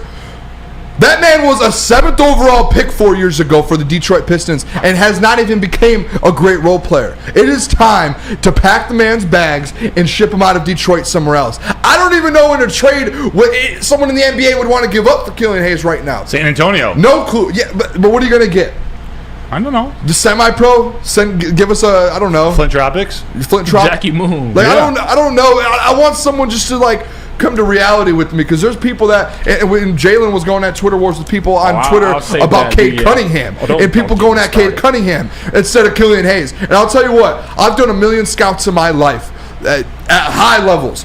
I've never seen someone, and someone on Twitter was like, oh no, because Cade's getting triple teamed, he shouldn't be turning the ball over. Listen, I've done 1 million scouts in my life. When there's a great player on the team and there are duds on the outside, guess what you do?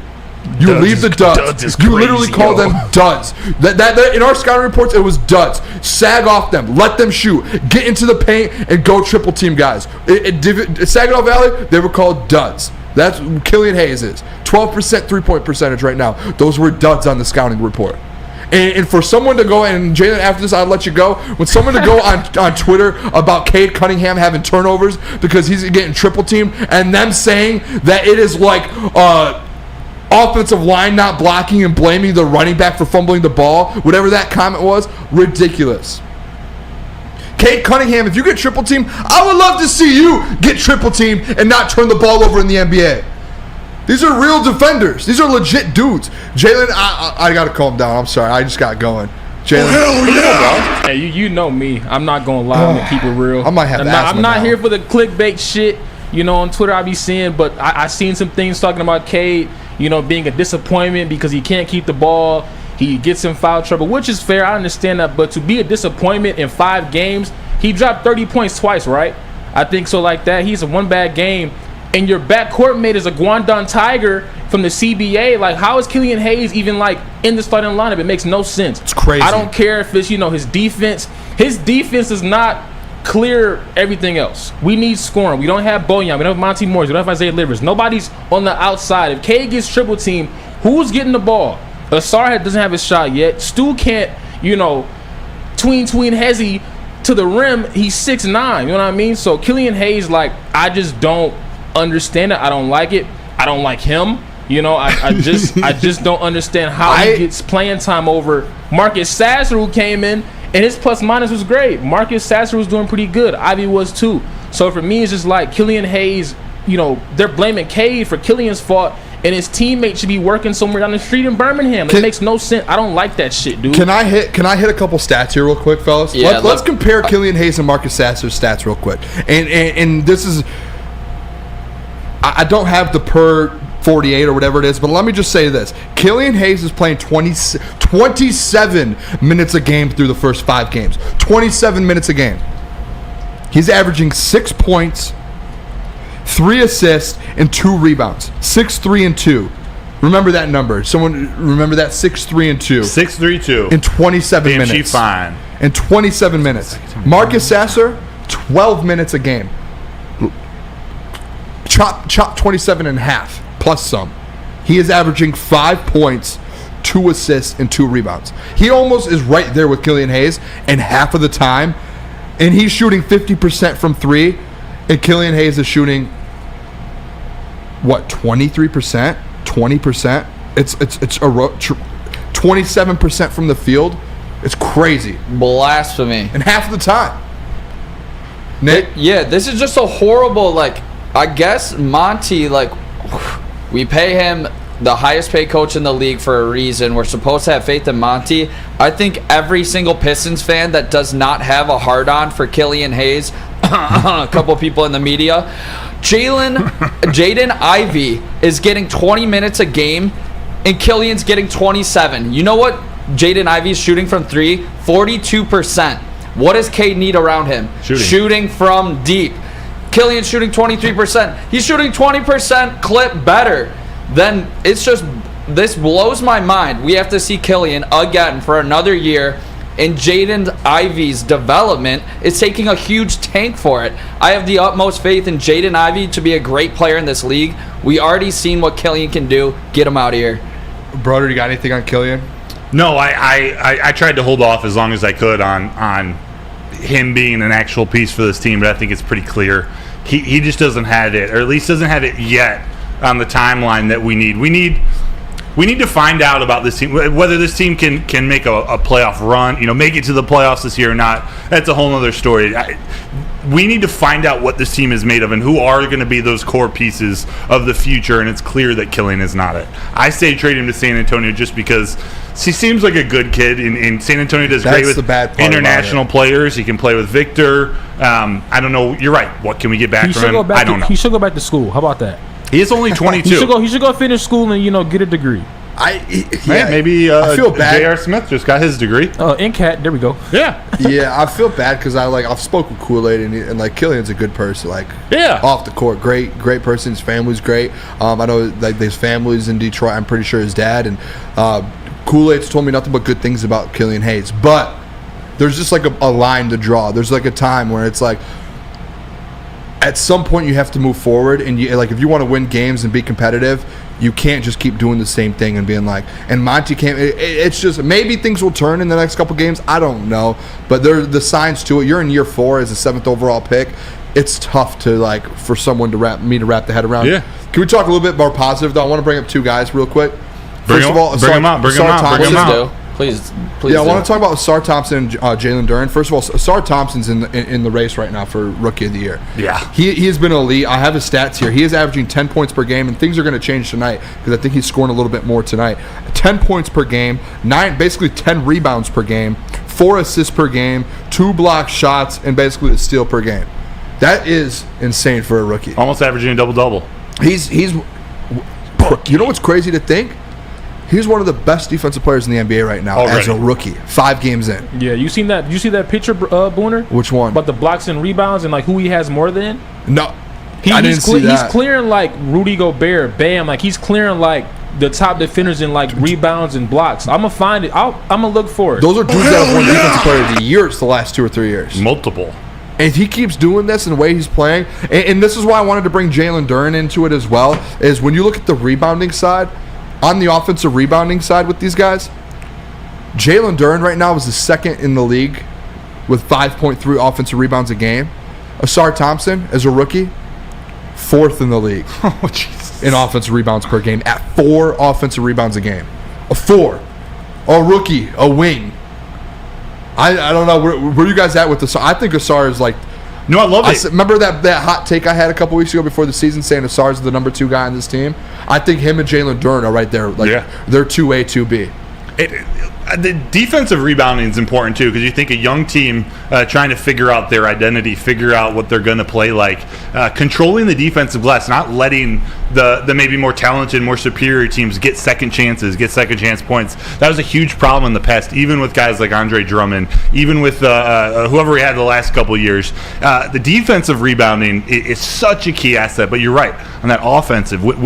When we aren't the best shooting team and the Pistons aren't the best shooting team, to have those guys go and attack the glass on the offensive end, that's what the going to work Pistons did. That's how they were successful. Feels like doing the dirty work. Yeah, and these 2 guys do the dirty work. It's Ausar, I think, is already better than Tayshaun, but it's a similar vibe of this guy who's just long and athletic who can guard anybody. I love it. Oh, I got you, because they're looking crazy at you right now. I got you. Yeah. That is why I think of Tayshaun. That's huge. If that's the case, that's huge. It's a fair comp, though. That's great. I think he's going to be better than Tayshaun. Don't get me wrong. He might already be.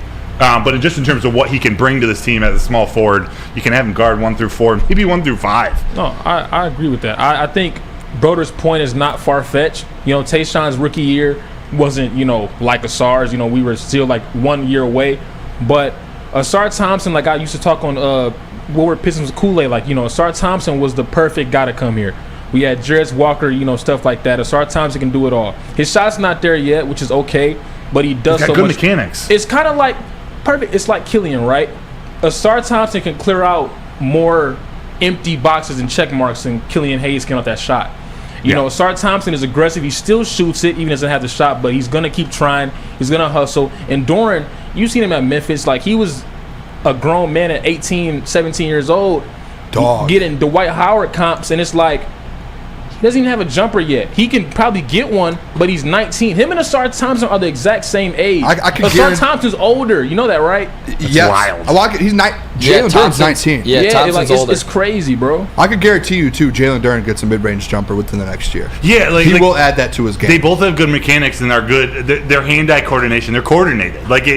It's not there yet, but it's not like he's got a broke jump shot. Yeah, you saw it a little bit in Summer League. The few games that Duren played, he was shooting from the outside a little bit. He was stretching the floor. But I was glad I was able to hit on this last Friday. I comped Duren to Bam year 3 when he made the All-Star game. He's averaging 15.5, 13.5, 3.5, 2 blocks, and 1 steal. Those are elite big numbers, and you could clearly tell that the Pistons would have won that game last night if Duren plays in the lineup, and that's how much he already means to this team in year 2. So I absolutely love Duren. Yeah, you have 3. The Pistons, and I don't want to take Jay Ivey out of that, but with Duren, Ausar, and Cade, you have 3 dogs. You have 3 guys. We're going to go to break, though. That was a great conversation. I like the Killian stuff. Again, I hate to go at Killian like that, but again, it's year 4. It's that point. I got you. We're going to talk about Dispo. Dispo, yes, we're going at Dispo. When we come back, Top 5 Thursday. It is Top 5 Thursday. We're doing that. Let's do it. Before the Top 5, go get your goodies at Dispo Dispensary in Romeo. They've got a team that curates an exclusive atmosphere with fresh inventory from Michigan's largest variety of products. They're located on Van Dyke Road and 32 Mile Road. And this Romeo location is open late night, Monday through Saturday. They're open till midnight. Can it get any better than that? I don't think so. Dispo Dispensary, DispoShops.com, your local cannabis plug. Your home is your most important asset. Flexibility in the sales process is key. When you work with Mark White & Associates, you can cancel at any time, for any reason, without penalty. Speaking of flexibility, check this out. Who you work with matters. Hire the best broker in the game.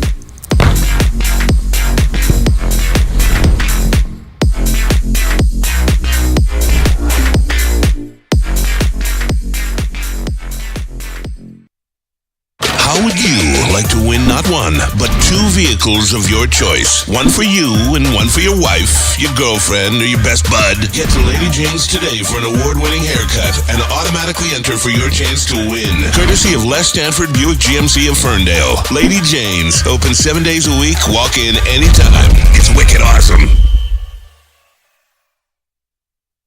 Calling all landscapers. This is Darren McCarty. I'm at Outdoor Equipment Co. How would you like to landscape like a legend?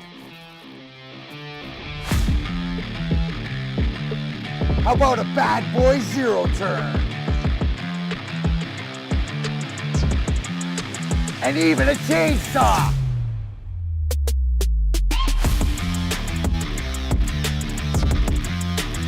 And even a weed whipper.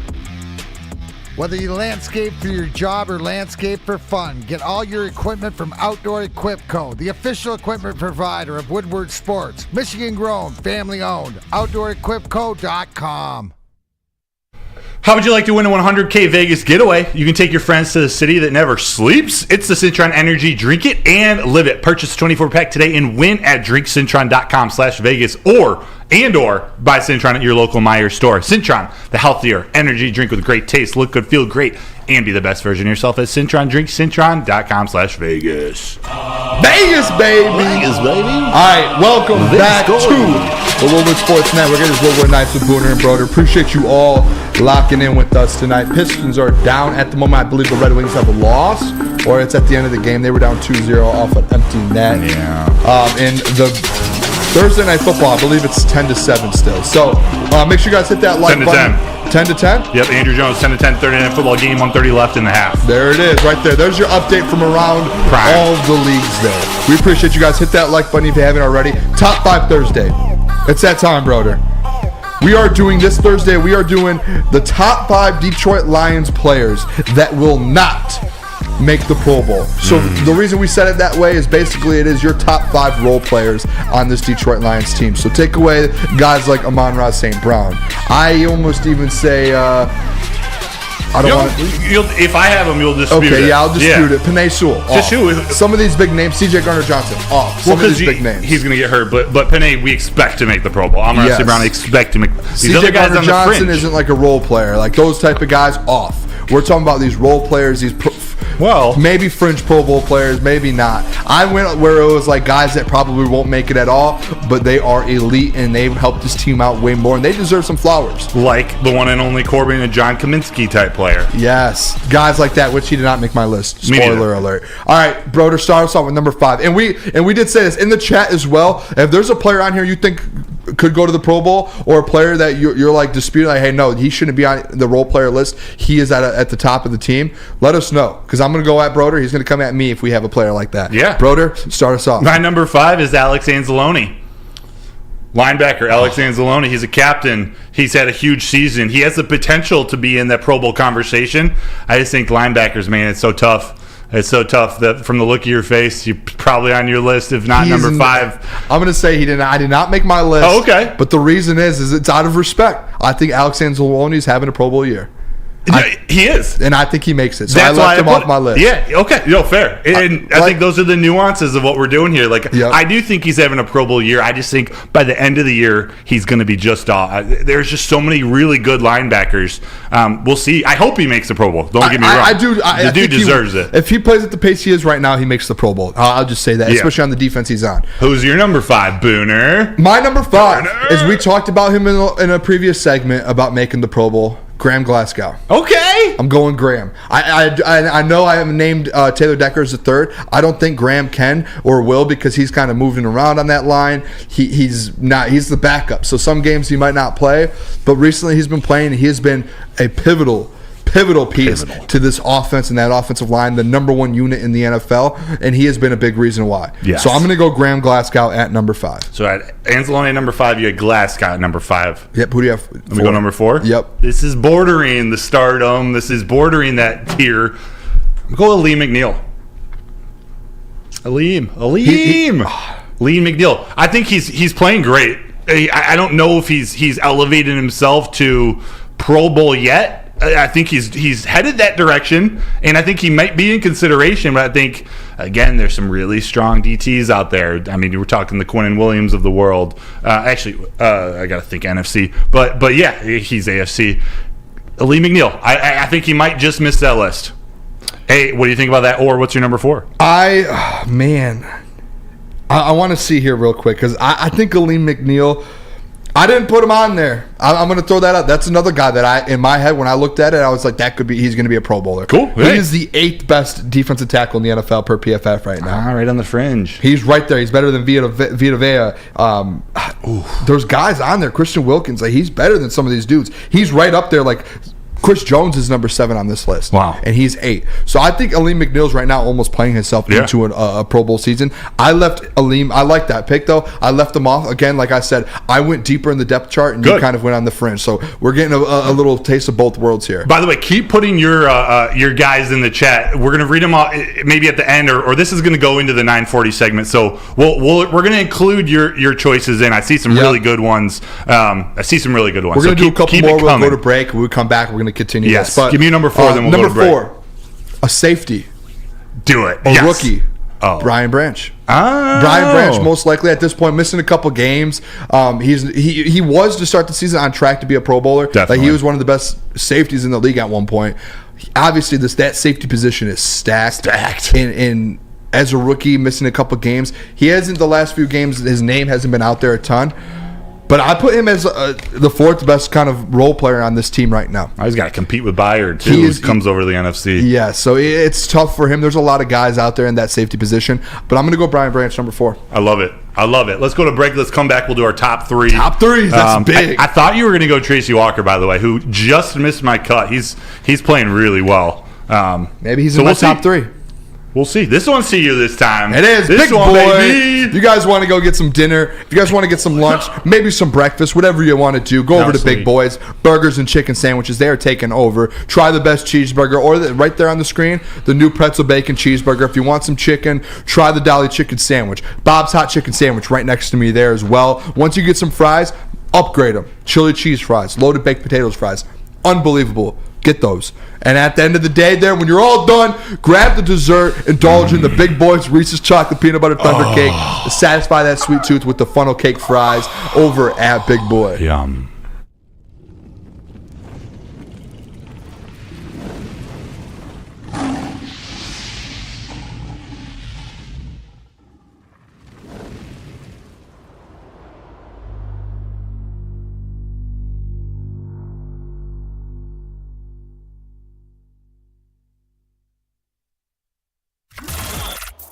Woodward Sports' own Tom Mazaway and Sam Stick Day will be hosting our Lions postgame show after every Lions game all season long. Tune into the Woodward Sports YouTube channel for his hot-off-the-press takes, game analysis, and Kool-Aid sipping celebrations. You won't want to miss it. Join Maz, Stick, and special guests each week immediately following every Lions game, exclusively on the WSN YouTube channel.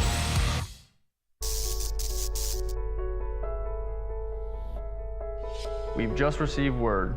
The world's cannabis supply has vanished The public is outraged and has taken to the streets in response to this tragedy. The individual responsible acted alone, and we can only hope they will make things right soon.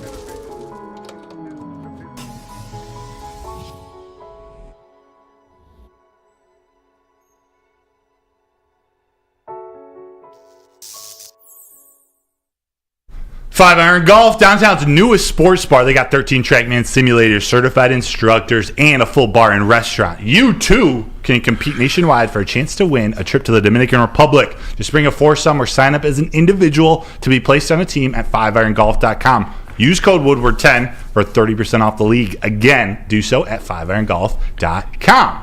5 Iron, welcome back to the Woodward Sports Network. It is Woodward Nights with Booner and Broder. Appreciate you guys all tuning in. Hit that like button if you haven't already. We're right now on Top 5 Thursday. We're going through our top 5, basically Detroit Lions role players that will not make the Pro Bowl but deserve to get some love here on this team. That is what we're doing right now, the main role players. Broder, we are in our top 3. We're going through our top 3 right now. We have about 7 more minutes or 6 or 7 more minutes before we go to a mailbag. I'll be quicker with it. Who's number 3? Number 3, you were talking about Brian Branch, and I brought up Tracy Walker. I'm going to stay in that same room. Okay. A guy who had higher expectations before the season, and he still may work his way into there, but Kirby Joseph. He's coming on late. He's coming on now. He had that big interception off a Jimmy G floater. But I think he's going to play himself into the conversation. And he's getting better each game, so he's going to play himself, but I just think he missed the cut. That safety, like you said, that safety position's deep. I want to tell you something, and you guys want to know why this room is so deep? Because my number 3 is another safety, Tracy Walker. Oh! You mentioned before the break, you were like, I thought you were going with Tracy Walker. No, you're perfectly fine. I think that just shows how deep this room is. I think if CJ Gardner-Johnson's playing, he is a Pro Bowler. I don't think any 3 of these guys are going to make the Pro Bowl just with how deep that is, and CJ's kind of that next level up. Kirby, people were talking about maybe making a Pro Bowl this year. He hasn't really played at that level, but he's been playing at a high level, but not at like go out there and get 4 or 5, 6 interceptions. Right. But I think all 3 of these guys deserve their flowers. That safety room has been elite. I put Brian Branch at my 4. I put Tracy Walker at my 3. And you put Kirby Joseph at your 3. So those 3 guys deserve their flowers. Yeah. I think I love that just happened. Yeah. Basically back to back to back. That is unbelievable. I dig it. Who's your number 2? My number 2. Man, I think he's third or 4th in yards per catch. Catches a lot of first downs. Love this. In a real good security blanket, but maybe not one who gets a Pro Bowl nod, is Josh Reynolds. Wide receiver, Josh Reynolds. Love it. Could argue he's been one of the most important players on the Lions team this year. I just don't know if talk about depth at a position, wide receivers. You got a big hill to climb there, but it is. He's playing awesome. Josh Reynolds is my number 2. Shout out Josh Reynolds. Yeah. I love that man. Yeah. All right, my number 2 here, and you're not. I don't want you to come at me for this because I didn't. I didn't pick 2 guys with this, but I'm gonna make this I'm gonna make this clear, and you're gonna understand why. I believe one of these running backs in this room makes a Pro Bowl. I truly believe either David Montgomery, because obviously they both had injuries, but I truly believe like Jahmyr Gibbs, he's going to start having that Alvin Kamara second half of his rookie year to where he's going to chase down Offensive Rookie of the Year. He's going to have big games, and he potentially is going to be in that Pro Bowl conversation with 1,500 yards total, and I don't know how many touchdowns, but he's going to have a ton of yards. David Montgomery with his touchdowns and kind of the yards he's been putting up, he was on track before he got hurt for like 1,400 rushing yards. So I think one of these guys makes it. So my number 2, Broder, whichever running back does not make it, that other man deserves his flowers, because this running back duo, and we're going to talk about it tomorrow, is the best in the NFL right now. So if one of they both can't make the Pro Bowl, so whatever one doesn't, Booner's going to give you your flowers. You deserve it. I can totally accept that double whammy you just put on. In fact, in my just missed the list, I had David Montgomery / Jahmyr Gibbs. Okay. I couldn't decide because I think they both could play themselves into the Pro Bowl, but I think one will get left off. Yeah, you can't have 2 from one team. Yeah, but what if? I don't. It's tough, dude. I don't think that's ever even happened. That would be nasty. That would be nuts if that happens. All right, your number 1. My number 1 was on your list already. My number 1 was on your list, and it was a wide receiver. The one, the only. I put number 1. He has been one of the most important pieces to this team who's not going to get their flowers and go to a Pro Bowl. Josh Reynolds. Josh Reynolds deserves all the flowers. Josh, we love you. Round of applause for Josh. We appreciate that. They call him. Josh. I whatever you said, I'm second everything. That man is a dog. Boom. He deserves it. There were times, I can't remember which week it was, but 3-4, we were talking about him as like almost the MVP of the offense. Yeah. It wasn't MVP, but we were talking about he was the most valuable in the first couple games of the season. I think that safety net of Jared Goff is so clutch. Clutch! Also, nobody says you are the GOAT. Booner is the GOAT. Appreciate you, nobody. Peaceful Tim said nobody pretty did damn put in good the too. chat earlier today. He said Booner stop talking. No, he did say that. You literally get paid to talk. I was gonna put that in the chat. I was like, dude, I'm getting paid to talk. I mean, oh, you want to hear my who's number your one? number one?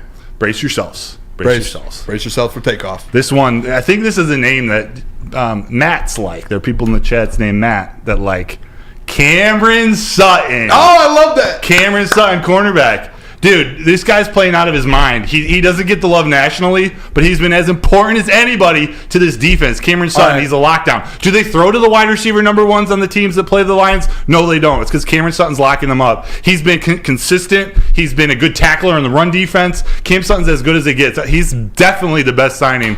The smartest signing Brad Holmes has made this offseason. Cam Sutton. Former Pittsburgh Steeler Cam Sutton. Nick, timestamp that. Let's go. I love that. That is great. But I will say he's going to make the Pro Bowl. He's going to be a Pro Bowler. You think so? He's having that, dude. He deserves it. He will be a Pro Bowler. Dude, I think you can even take him off your list, move everyone up. Me and you'll have Josh Reynolds at number 1. Cam Sutton's a Pro Bowler. Maybe. But dude, there's so much competition. You got Jaylen Johnson, Kendall Fuller, Deron Bland, Devon Witherspoon, Marshawn Lattimore, D. Alford, Jair Alexander, and Rasul Douglas. Don't care. Charvarius Ward. They're all pretty damn good. Cam Sutton over Jair Alexander this year. I don't care. Give me Cam Sutton. I agree. Sut dog all the way. I agree. I love that rant you just went on. I love Cam Sutton. That man will be in the Pro Bowl. Book it. Where is the Pro Bowl? I would.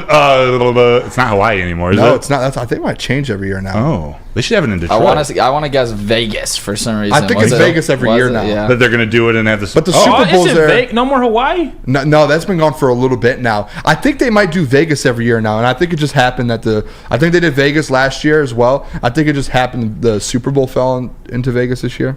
Where are you, Verval? I don't know. Matt Verval, I just said your guy. Let's go, dude. Yeah, and everyone drop your number 1 most important role player on this Lions team. Make sure you guys do that. Let's do this. We're going to go to break. When we come back, it is time. It is mailbag. Start dropping all your questions there. Let's see them all. Please. But I'm going to tell you about Les Stanford. Tell us about it. Because what happens when you run a great business for over 50 years, you expand and offer more products to more people. That's exactly what Les Stanford did by adding Les Stanford Buick GMC. You got the same great service that customers have come to know and trust on Woodward Avenue, just south of 9 Mile. Also, their flagship location in Dearborn. Check them out. Find the brands you want. www.lesstanford.com. Booner, tell them. How about that? Sounding like Busta Rhymes. All right, come to Lady Jane's Haircuts best for compliment Men I've ever gotten. For an award-winning haircut experience. Register to win a trip of your dreams. An all-expenses paid suite for the 2024 NCAA tournament. That is right. No expenses spared for you and 5 of your best buds. Guess what? If you want to take the 4 people in this room, you can do that. Lady Jane's Haircuts for Men, open 7 days a week. Walk in anytime. It is wicked awesome. Calling all landscapers. This is Darren McCarty. I'm at Outdoor Equipment Co. How would you like to landscape like a legend? How about a bad boy zero turn?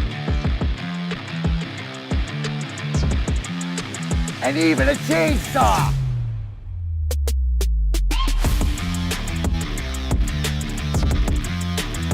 And even a weed whipper. Whether you landscape for your job or landscape for fun, get all your equipment from Outdoor Equip Co., the official equipment provider of Woodward Sports. Michigan grown, family owned. OutdoorEquipCo.com. Now, coming to Woodward Sports, Woodward and Main Street, the Woodward Sports Network Detroit Lions show. Let's go!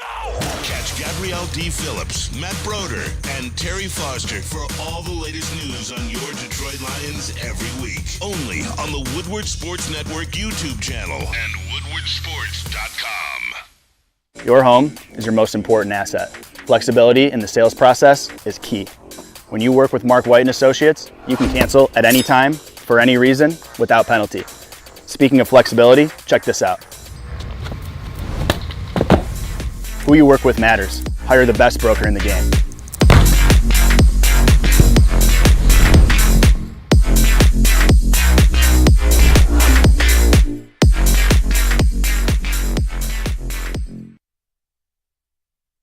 Bullseye, join Woodward Sports and Long Drink live every home game for the official Lions VIP tailgate. Usually starts at 9:30 a.m. and goes until game time. It is the official Lions tailgate, and it's back, and it's better than ever. So come hang out with your friends at Woodward Sports and be treated like a VIP. We got food, beverage, entertainment, all included. Just get your ticket at bullseyeeventgroup.com. Bullseye!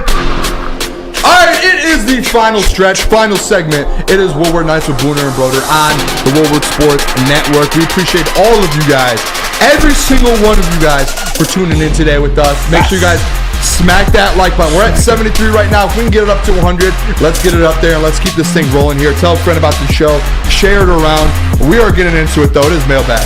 It is. One of my favorite segments. I love answering questions. I'm going to need you to roll this because I'm not getting Wi-Fi right now, so I can't see the chat at the very moment. Real quick, before we do mailbag, I want to talk about your shirt. Oh! Because you told me a little story behind it, and yes. we actually might have something in the future behind this shirt. Yes. So tell us a little bit about this shirt. This is Khalil Dorsey's That's special team player line. On the line. Yes. It's his. I don't know if it's a nonprofit, but he does it. It's called Through the Pain. Go to throughthepain.clothing.com. It's to promote mental health, support for mental health, but it's all about getting through struggles. You know, everyone deals with something. Yep. And he creates all of these designs himself. He loves to draw in his free time. He's a very creative person. So I just thought this was a shirt I got a couple months ago and wanted to promote for him. And we got a little a wristband that came with it. There's hidden messages hidden all throughout his art on the back of this wristband. So I just wanted to show him some support. ThroughThePainClothing.com. This shirt is called Just a Fan. It's one of the lines. They got a new collaboration Khalil does coming up soon. Yes. To be determined. Or more to come on that. More to come. Possibly. Hopefully. Maybe a Khalil Dorsey sighting on Woodward Nights. That'd be awesome. That'd be awesome. I hope so. He's a really good dude. But I'm excited to meet him. Go support Through the Pain Clothing. All right, mailbag now. Uncle Neil's Soft Feet. This is a good one. This is one, I don't know if we spoke about it a ton yesterday. What's up with the fantasy football collusion in the Woodward Sports Network League? Dude. Listen, there was an issue. I had a lot of issues with it. Me and Jeff went at it. I reached out to him, and we came to a solution where I was like, all right, but that was a downfall, Broder. Everyone is a bunch of quitters. It's the dumbest thing I've ever heard of. I'll say this. I don't even care about the people who did the trades after. The thing to me at the start, the Jeff and Braylon trade was ridiculous from the jump. Well, that could have been Jeff was obviously already done with the league, and he was at the very end. And Braylon's going on the playoff push. And to Spenny's point, Spenny was going for a playoff. He was pushing for the playoffs. And the trade they made was ridiculous. Let's hear it, boys. It was basically defense. It was Seattle Seahawks defense, Odell Beckham Jr., and not Michael Gallup. It was another wide receiver. But those wide receivers combined for 60 points all season long, and they traded for A.J. Brown, who in the last 2 weeks has had over 60 points. In the last, it was like a ridiculous. It was like hey, I'm out of the league for I'm out of the league for the year. Well, I'll give you a player to help you for the playoff run. That's collusion. It was terrible. And then the boys after that, obviously, I'm more disappointed in that. Yeah, I'm not, because I got a text too that was like, hey, do you guys let's prove a point. Now those trades should have been taken back. I get the point of, hey, let's make a point here and start giving. That's stupid. It is, but that first point, and the fact that Lucas pushed all of these trades through without a veto is also stupid. And then he texts the group chat and he's like, hey, like this message if you want us to take the veto, do the vetoes. Leave the vetoes. All right, sorry. I was really mad about that. I'm not gonna lie. It's stupid. Everyone I was so mad. They're a bunch of quitters. I wasn't. I'm probably gonna lose the league. Surprised a bunch of dudes who are into sports who just they're gonna lose, so they just quit. I won't play in the league next year. Yeah, you guys definitely should have had money on the league. Yeah, I don't like how that. Yeah, but there should be enough pride to just finish out the season. If you're in last place, you finish out the season. Set your damn lineup. It's one day a week. It's stupid. This is why fantasy football sucks sometimes. You got people who quit. I'm going to make a competing league. No, I'm going to make a league to compete with them. Maybe a punishment for last, so it stops that from happening. I did throw a punishment in the chat. I won't say it on air. Nothing too crazy, all right. But yeah, my league, our punishment was someone had to walk around dressed as Rey Mysterio from WWE with the mask on. That's a good one. It was comp. It was me, my friends, and Tyler, and I lost. Shout out Tyler. Where were you walking around? Like downtown Royal Oak or something? Downtown Detroit at a game. Do you know what the punishment is in my big league? It's last place. You have to wear whoever's in last place has to wear basically like a merch from your team rival. So like if I would have been in last place, I have to wear Ohio State gear for a whole day, and probably on air they would have made me for sure. All right, mailbag. Sorry, we just went off. I just want everyone to know it's stupid they quit. It is. I was really mad. I'm not going to lie. Maz and I are still playing. Detroit Lenny, mailbag question. Are you worried about the Lions if the Chargers lose on Monday Night Football to the Jets? The Chargers won't lose to the Jets, I don't think. I don't know. Jets are sneaky. They are sneaky. Their defense is still great, but you just never know what you're going to get on offense. I'm worried about the Chargers no matter what. It's a road NFL game. Yeah. Also, shout out Detroit Lenny. Met him at the tailgate. Oh, let's go! He gave me a Detroit Lenny shirt. Shout out Detroit Lenny. It was great to meet him. We had a drink together. It was awesome. I love that. Shout out Detroit Lenny. Will Herbin, what are some espionage measures? I don't know what that means, to be honest. Espionage is like spies. Spy measures we can take to ensure the Packers continue to suck for years to come. I can give one. Oh. Matt LaFleur, SVSU grad. I'll start doing some work. Just keep him as a coach? Yeah, I'll see what I can do. I'll infiltrate the Packers. Infiltration system. I'll pull some Connor Stallions. I like that.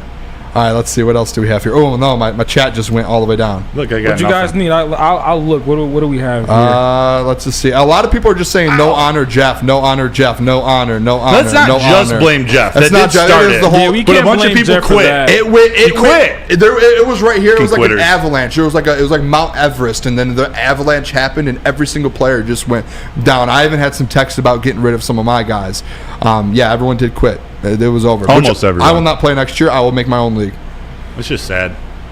It was fun. Nobody said something. It was Booner. He loves Maction. I don't know what that means. Let me get some action from the back section. You called me and Nick the Booth Boys. I like that. The Booth Boys. George Booth was a famous architect about 120 years ago. George Booth. Shout out the booth. It can work for now. Yeah. It can work. We stay cooking in the booth. Let's end it with this one here. This is a really good one, Broder. IT Hips. With all the shifts on the offensive line, do you believe Hank Fraley might be one of the best offensive line coaches in the league? Hands down. I will say he is the best. That is biased or not, that he is the best from what he's done. I just don't know enough about the other offensive line coaches in the league. I do know he's an elite offensive coach. He's got to be in the top 5. If not, he might be number 1. I don't know how clear it is, but he's definitely a top 5. And he's got a great reputation around the NFL. Yeah, Braylon played when he was coaching the Browns. Oh, really? Yeah, I don't know if he was an offensive line coach or a different role, but Braylon says the greatest things about him. Hank Fraley needs to get on the heavyweights. That is a collab that I want to see, and I want to see it very soon. Or Graham, yeah. Someone from that line needs to get on the heavyweights. That would be awesome in that chair. Hey, we appreciate you guys all tuning in. I had a blast on this show. It was fun. Great show. Appreciate you guys all. Hit that like button before you leave. Let's get to 100. Share the stream with a couple people before you guys end up leaving us. And when the stream is over, leave a couple comments for us once the stream ends. We will see you guys tomorrow, 8 to 10 p.m. Love you guys. Peace.